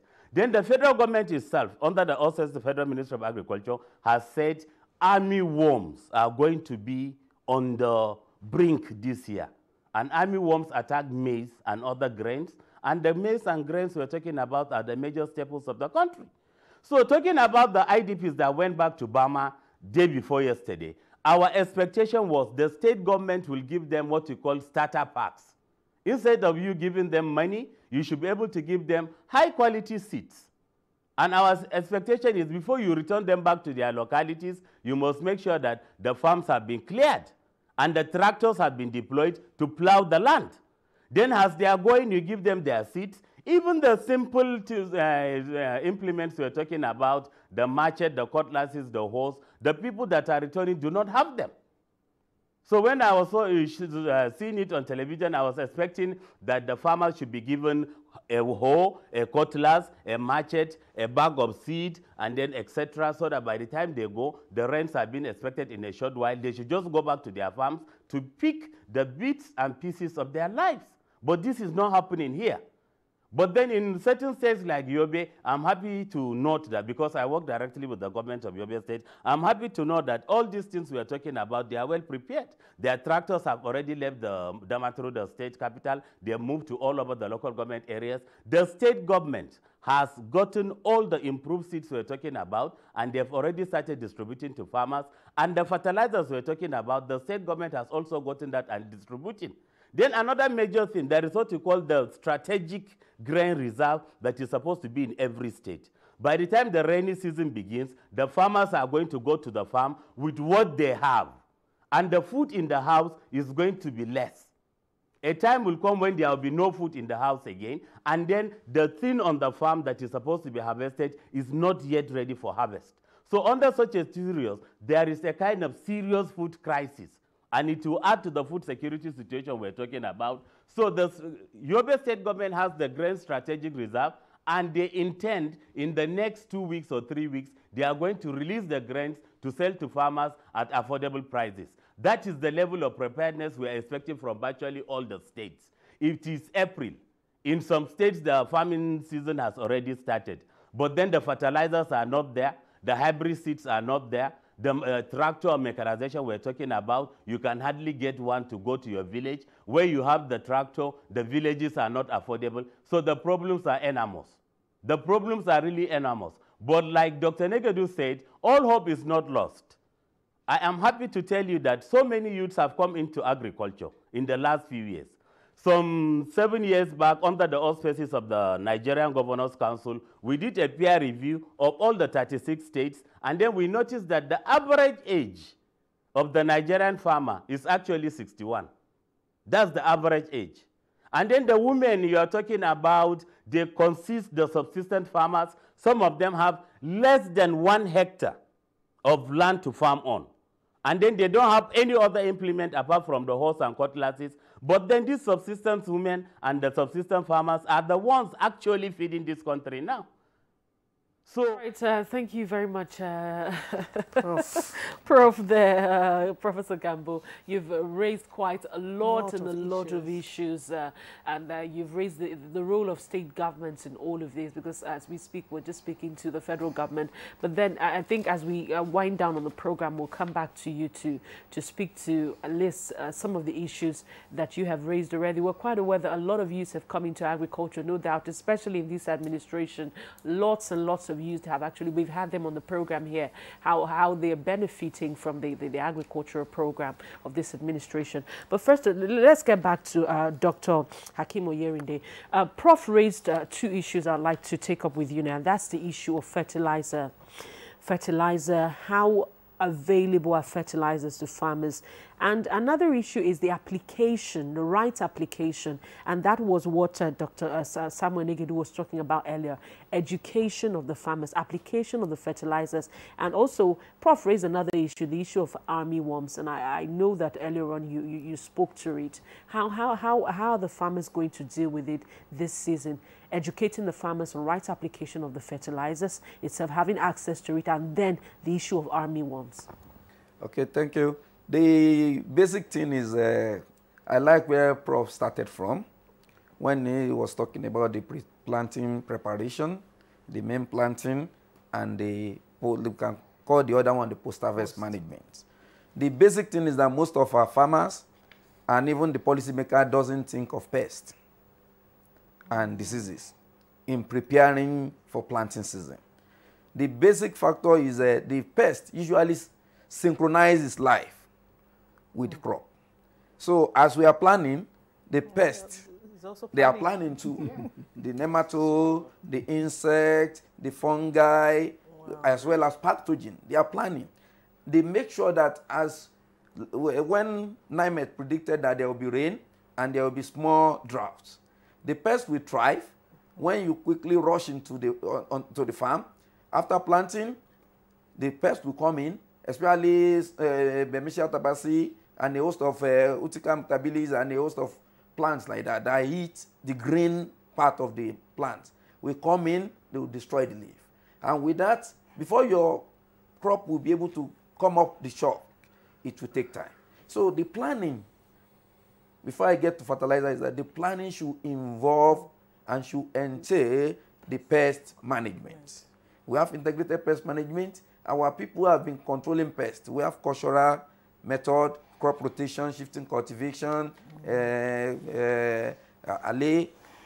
You avoid monocropping and a host of planting of trap crops, because the incessant use of agrochemical is causing menace to both the pest, both the environment and agriculture, as well as our health. Our farmers will just go and pick chemicals they will use without knowledge. They over-apply, and with that, it will lead to the three halves. The resurgence of pests that we don't know, resistance. The pest will grow resistance to such application, or residual effect. The residual effect will be on the environment, will be on the soil. So basically, all agrochemicals, whether fertilizer or use of agrochemical pesticide, as well as in control of both pest and pathogen, should be knowledge-based. We should, that's why I was raising the issue of the extension issue. The extensionists, they are always close to the farmer. Now the ratio of extension that we have in Nigeria is not adequate with the FAO recommendation. Well, what's the ratio? The ratio is, the FAO recommendation is 1 to 800. Which means in a community that you have 800, there should be an extension. Now, presently, we are not satisfying that. We don't even have adequate, most of the ones that we even have, they are in the city. They are not closer to the farmers. So that will take us back there. So a farmer that want to apply, there's this spot that the extensionists used to do, planting their crop very close to the farmer. So that the farmer would know that I have to adopt this hybrid seed. I have to adopt, this is how we spray. So the farmers will now take that knowledge. Because we are just claiming farmers don't take what we give to them. We have laggards, we have early adopters, Some farmers, immediately you bring it in, they take it. Some we said, this is the way our forefathers have been doing it. And with that, they said, no, let's continue with the way our fathers are doing it. So agric is not something that you do on paper. We thank God that this government have been able to solve the problem of portfolio farmers. Because in the olden days, the major problem we have is that the farmers, the briefcase farmer and the portfolio farmers, they are the ones that usually take unnecessary advantage of the farmers. Yes. But now the government as well as the APP program has been able to solve that by saying agric is business, you should do it as a business. So the fertilizer application, use of agrochemical will be at best if it's knowledge-based, if the extensionists can take it to the farmer in their domain. It's not that like most of the training we do in agric is that you invite them to Abuja, you invite them to the central of maybe the capital. Most of the farmers will not be able to come. Let Dr. Let Dr. Negadu speak to this, because you are the coordinator. You are you're national coordinator of the National Agric Foundation of Nigeria. How do we get this knowledge? How do we bridge this gap where we have less extension officers? Because if they're not there, the farmers cannot get the required information that they need to plant their crops. Thank you very much. The federal government is doing something. But agriculture is all about the states and the local governments. There are various initiatives in extension by the federal government. They are even working in collaboration with the National Extension Agency in Zaria to have e-extension and all the multiple outlets of getting information to the farmers. But the problems are with the states. If they have a buy-in into the National Extension Program of government, then they can do them. It's just the political will to provide this very essential service to the farmer that is not there in some of the states. But when you go to some of the states, when they do it, it looks like magic. They are reaching adequately to the farmers. The radio stations are agog, the TV stations are agog with it, and they are doing good job. And when you go to these states, the production activities and the proficiency in activities are good testimonies to the fact that these farmers are being properly educated. So I urge the states to do something about it. If the states don't do it, if they don't adequately buy into the extension program of the federal government, there will be this gap that the federal government's good intention will not get to the point it's supposed to reach. The farmers will not get the information. And that is the sad situation we are in more than 2/3 of the states in the country. And I think we must address it for a successful season in 2018. All right, let's go to our Maiduguri Network Center. Let Professor Abagambo also speak to this issue. Professor Abagambo, I know you're itching to also speak to the issue of extension services at state levels. You've already started that earlier. And while you're at that, Prof, maybe you can... Okay. Small clarification. The Food and Agriculture Organization of the United Nations says there should be one extension agent to 50 farmers. In Nigeria today, we have one extension agent to about 500,000 farmers. That's for the records. Then secondly, I want to, with due apologies to Dr. Negedu, I want to disagree with what he has said, because I am the agri-consultant to the Nigerian Governors Forum. I handle all the 36 state governors. When you're talking about agriculture in Nigeria, the federal government does not have land. The Federal Ministry of Agriculture does not have farmers. All the lands and all the farmers are under the purview of the states. And I want to say it clearly, that the issue of the ban on rice importation and the massive increment in importation of rice was done by the sheer political will of the governors. I'm a privy to it as the agri-consultant, and I know what the governors are doing in their respective states. But then there is a huge gap. There is a disconnect between the Federal Ministry of Agriculture and all the ministries of agriculture in the state. Dr. Negedu knows there is the public policy document that is called the Green Alternative. That Green Alternative was produced in Abuja by the Federal Ministry of Agriculture without calling all the major stakeholders. The farmers, women farmers, cooperative groups, etc. are supposed to be called so that they sit down and they discuss what are the problems, what are the solutions, what's the short-term solution, what's the medium-term solution, what's the long-term solution. While at the Federal Ministry of Agriculture headquarters in Abuja, I was given a copy of the Green Alternative, and I came to certain states. The commissioners told me this is the very first time they are seeing that particular document. So there is a huge disconnect between the Federal Ministry of Agriculture and the state governments. And what we at the Nigerian Governors Forum are trying to do is to make sure that we bridge the gap as quickly as possible. Sometimes policies are taken in Abuja.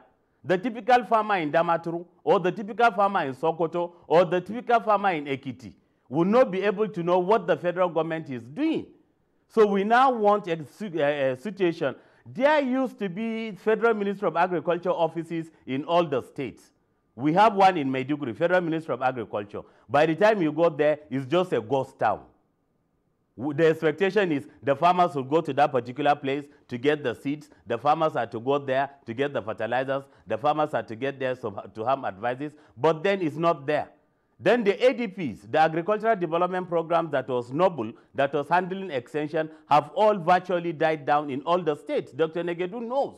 And unless and until we do something very, very drastic and seriously enough to make sure that the extension delivery service system in Nigeria is brought to the former glory, or else all the things we're talking about is not going to manifest. The farmers we know, they are not very enlightened, I accept. The farmers we know are not so young and vibrant. Most of them are old. And you need somebody that will come to their farms, respect them, talk to them in a way that they will understand. And that's the issue of lingua franca. Talk to them in their languages so that they will understand. And by then you bring the new agricultural systems, the farmers will be able to adopt. And then by the time you adopt, you still continue with the farm visit, etc., to make sure that what they have adopted is fully implemented. But as we are talking now, Sheun and Rother, the truth of the matter is there is a huge disconnect between the Federal Ministry of Agriculture and all the states' ministries of agriculture in all the 36 states. That gap has to be bridged as quickly as possible. And then secondly, the issue of seeds. As I'm talking to you, come to Borno, come to Yobe, we do not even know where we are going to get hybrid seeds. And that's the truth. And it's the same thing in so many other states. Kaduna is a little bit luckier because there is the Institute of Agricultural Research under the auspices of Ahmadu Bello University's area. They are doing plenty of breeding. So all the seeds the northwestern states can actually get from there. But for the northeastern states, I cannot tell you of a single viable seed company in the whole of the northeast. And that's talking also about the insecurity, the insurgency, and the farmers not going to the farms for the last 7 years. So by the time you combine all these things, it doesn't show a good picture. But then they say there is always light at the end of the tunnel. I don't know how long the tunnel is going to be, but I am optimistic, very, very optimistic, that 2018 is going to be a very productive year for Nigeria, because the IDPs in Borno State are all supposed to be relocated back to their farms so that they all, to their host localities, they will go back to the farms. And then the president said by the 29th of May 2018, there shouldn't be a single IDP camp all over Nigeria. And most of the people in the IDP camps are farmers. So I'm very optimistic by the time they all go back to their localities, if the state government can give the inputs I talked about, 2018 is going to be a very good year agriculturally for Nigeria, and I am very, very optimistic. Thank you very much, Prof. And we hope that tunnel will be very short. And you've reiterated the importance of communication and information in all this, what we're talking about here. We'll take some tweets now before we continue our discussion. And Abdul Musa says, my advice is that we should all go back to the land. No matter your profession, just make sure you plant either cash or food crop. The time to be self-sufficient is now. Governments at all levels must assist farmers in clearing the land, providing the necessary crops and farming implements. Agricultural officials must continue to provide the necessary guidance to farmers for more improved yields that can match international standards. Adebayo Adeyiga tweets, says the only way government can get it right is for them to ensure that resources provided to farmers are directly channeled to them without diversion. And for Oyelaki today, let us support ourselves by investing much in agriculture, and government should provide enabling environment. Sani Michael Omakoji tweets, it says, we are claiming that there was a bumper harvest last year, but there is a serious hunger in the land. Where are the produce? Who are those benefiting from this bumper harvest? Well, Dr. Negadu also, we've been speaking to the issue of post-harvest loss. That was a major one, and I remember that we discussed it on the program, I think late last year when the harvest season was over, the issue of post-harvest loss, and I would also get back to it in the course of discussion. But then let's get the views of Abdullahi Salihu. You've been itching to speak to the issue of a seedling and fertilizers. And while you're at that, we need to talk about funding. You know, it is important, why we're doing all this to make sure we get everything right, is to de-risk agricultural lending so that farmers can have access to funds to be able to improve on what they're doing. So, yes, thank you very much. Yeah, you see, when we're talking of technology, let me start from the angle of technology first. Okay. Oftentimes, most people look at just tractor as technology, but it's much more than that. When we're talking about technology, it is all-encompassing. From the seed to the land preparation to what the Prof highlighted as the three components: the pre-planting, the planting, and the post-planting stages. Every stage there is technology that is appropriate for that stage. When you use the right seed in the right way, that's the technology in itself. As against using the wrong seed or the wrong variety. Let me go back to the prediction by NAMIT. It said there's going to be early onset of rain. There will be a spell of drought within the season, and then maybe the rains will resume. Now that's information for you to plan to avoid that period of drought. So how do you do that? You either use early maturing variety of crops, or you synchronize your planting time to either escape the dry spell or something like that. Now, if you have this information and you share it with the farmer and with the available inputs that can survive this period, now you're applying technology, because this is against what we used to have in the past when you had no information. You just plant with the onset of rain. No matter how illiterate a farmer is in Nigeria, I will assure you that he knows when to plant. I was going to ask you also too, because I'm aware that the FADAMA 3 project and of course the Ministry of Agri and some states are also into the issue of various schemes on tractor hiring for farmers. Yeah. But you're aware that some farmers might not be able to afford the tractors. The question of affording tractors is a fact because of the cost. And under the project that you mentioned for FADAMA 3, what we're trying to do there is subsidize by way of providing grant to the less privileged farmers in groups. We don't deal with individual farmers, we deal with group of farmers. Okay. And also the project is also even supporting the groups to even acquire tractors for themselves and operate. Yeah, through a grant system. In most of the states who are into the program, they are already benefiting from that support, and they have acquired tractors and some other implements.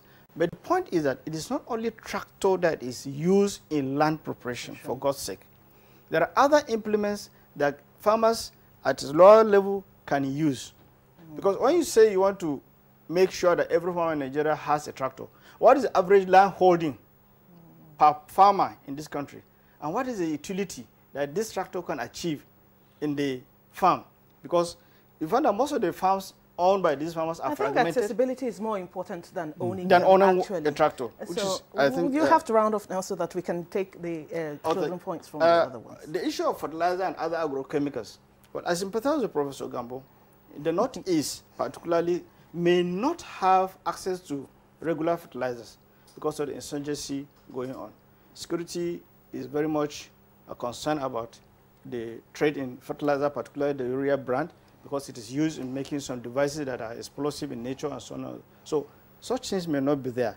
So what we hope to see is maybe the alternative, the fertilizer in liquid form and some other options that farmers can use. And also he raised the issue of states not synchronizing with the federal We have to go to Dr. Nigerian now to get his final thoughts on the planting season, 2018 planting season, the predictions and what we have to do generally.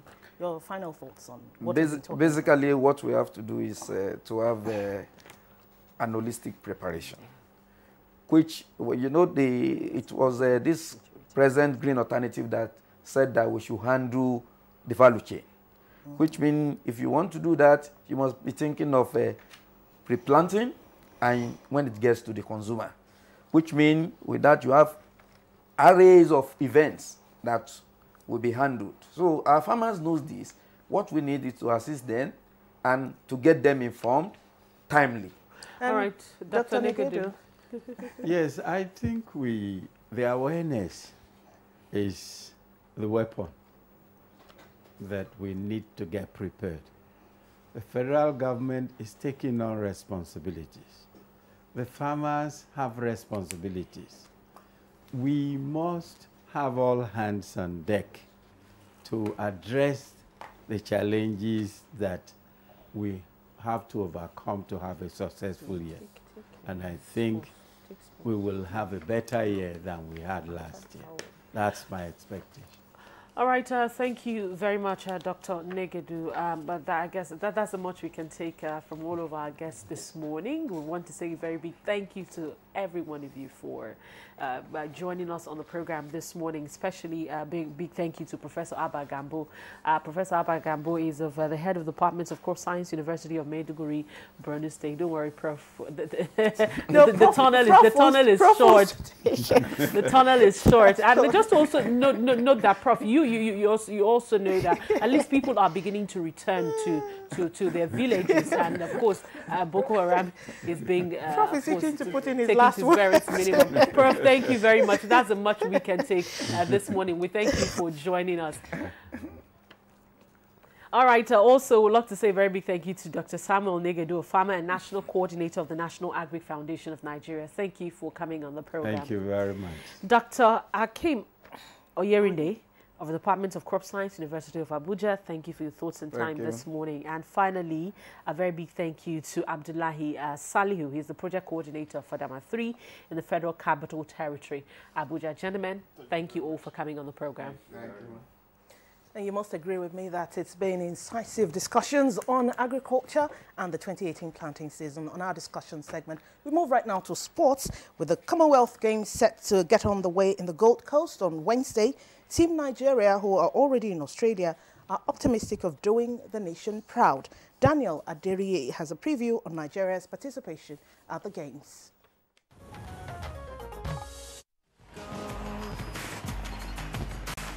The Commonwealth Games comes alive again in the Gold Coast, Australia from 4th to 15th of April 2018, and this will be Nigeria's 14th participation at the Games since 1950. From 1950 till the last Games in 2014, Nigeria has amassed a total of 212 medals, as against just 25 medals gathered at the Olympics. The country's best outing at the Games so far was 1994 in Victoria, Canada, where a total of 36 medals were won. Nigeria is now set to build on the feat as they get set to compete again for medals at the 2018 Commonwealth Games. Okabare is up and she has a lead over Veronica Campbell-Brown, but the Jamaicans coming. Can the Nigerian come away? Yes, she can. Okubare, the African queen. With the games almost ready to roll, Nigerians can be hopeful that athletes like Blessing Okagwari, who will be leading the team in Australia, Oluwatobiloba Amusan, and Patience Okon George will give Nigerians something to cheer. Nigeria will be participating in a total of 9 sports at the games, which include athletics, boxing, basketball, table tennis, weightlifting, and wrestling. Others are para-athletics, para-powerlifting, and para-table tennis. I've always said, long before now, you know very well, that it's about time we start relying on more than just prayers. I'm not privy to the preparations of the current team, but I have the belief that they must have prepared very hard. We can only wish them good luck. Africa and indeed the rest of the world will be looking to see what tricks Team Nigeria will have up their sleeves to edge out their counterparts in the competition. All right, now time for us to update you, of course, stories in the foreign scene. Let's join Oyeyemi Ajayi. Now, after reaching a deal with the United Nations Refugee Agency, Israel has announced the cancellation of plans to deport migrants en masse to Africa. Prime Minister Benjamin Netanyahu revealed that more than 16,000 asylum seekers will be resettled in Western countries like Canada, Italy, and Germany, while about 16,000 others will be given residency in Israel. The deportation, initially meant to begin on Sunday, had been blocked by Israel's Supreme Court. The new plan will be implemented for over a 5-year period, and it has been described as unprecedented. Speaking at a news conference, Netanyahu said for each migrant resettled overseas, Israel will give temporary residence to a migrant in Israel. And on arts and entertainment, Tiwa Savage on it, plus Linda Ikeji set to walk down the aisle. Say it like you mean it. Do you mean it? This is another big one for the Nigerian entertainment industry. Like you need it. Yeah. As one of their finest, popular singer and Maven record queen Tiwa Savage has made the American Embassy in Nigeria's list of phenomenal women who have achieved monumental feats in their career. I know you want me.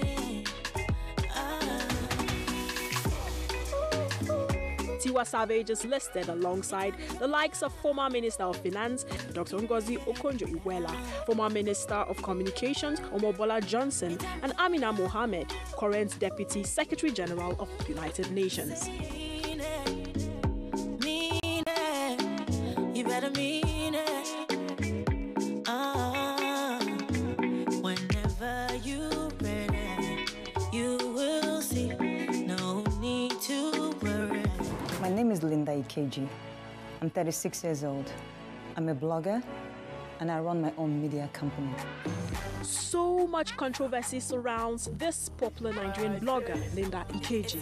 Interestingly, the social media has been the biggest platform of these controversial stories associated with her.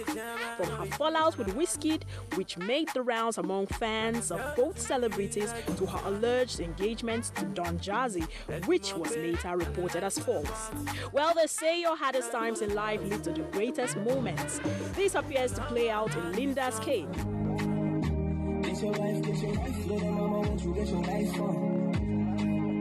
As the media celebrity has reportedly finally found love. Her sister broke the news on Instagram in a message on Instagram, and I quote, "Congratulations, so happy for you, sweet C's. This tells me that sometimes the wait is worth it. Can't wait to plan your special day." We also gathered that the lucky guy known as Big Sam is Linda's ex-boyfriend, who is also a media person.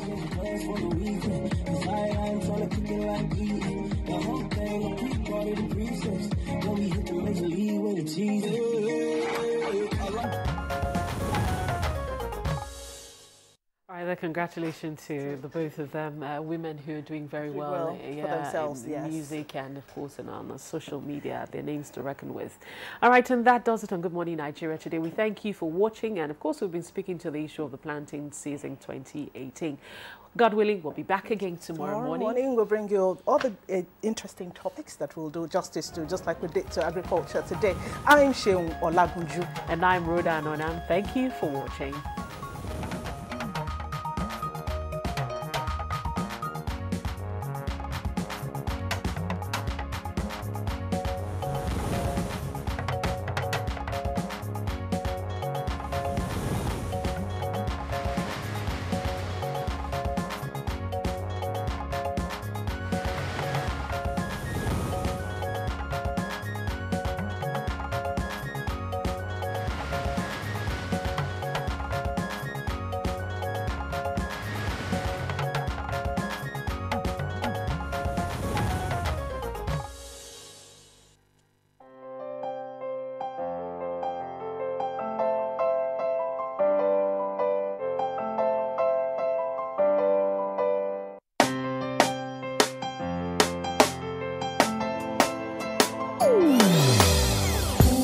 Hear the call of change.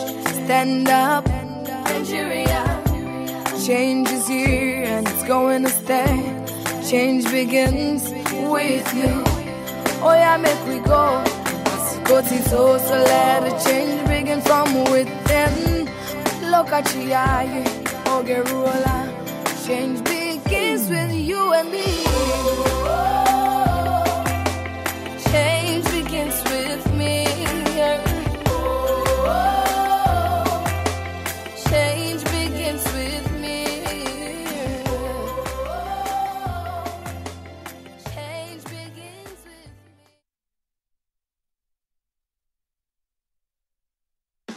You are watching NTA, Nigerian Television Authority. For more information and news updates, visit our website at www.nta.ng, or you can follow us on Twitter at NTA News Now, or you can like us on Facebook at NTA Network News. Stay connected on our YouTube channel at www.youtube.com/NTA News Online. Watch our live stream at www.nta.ng/live. NTA, you can't beat the rich.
It's about NTA as a corporate entity at 40.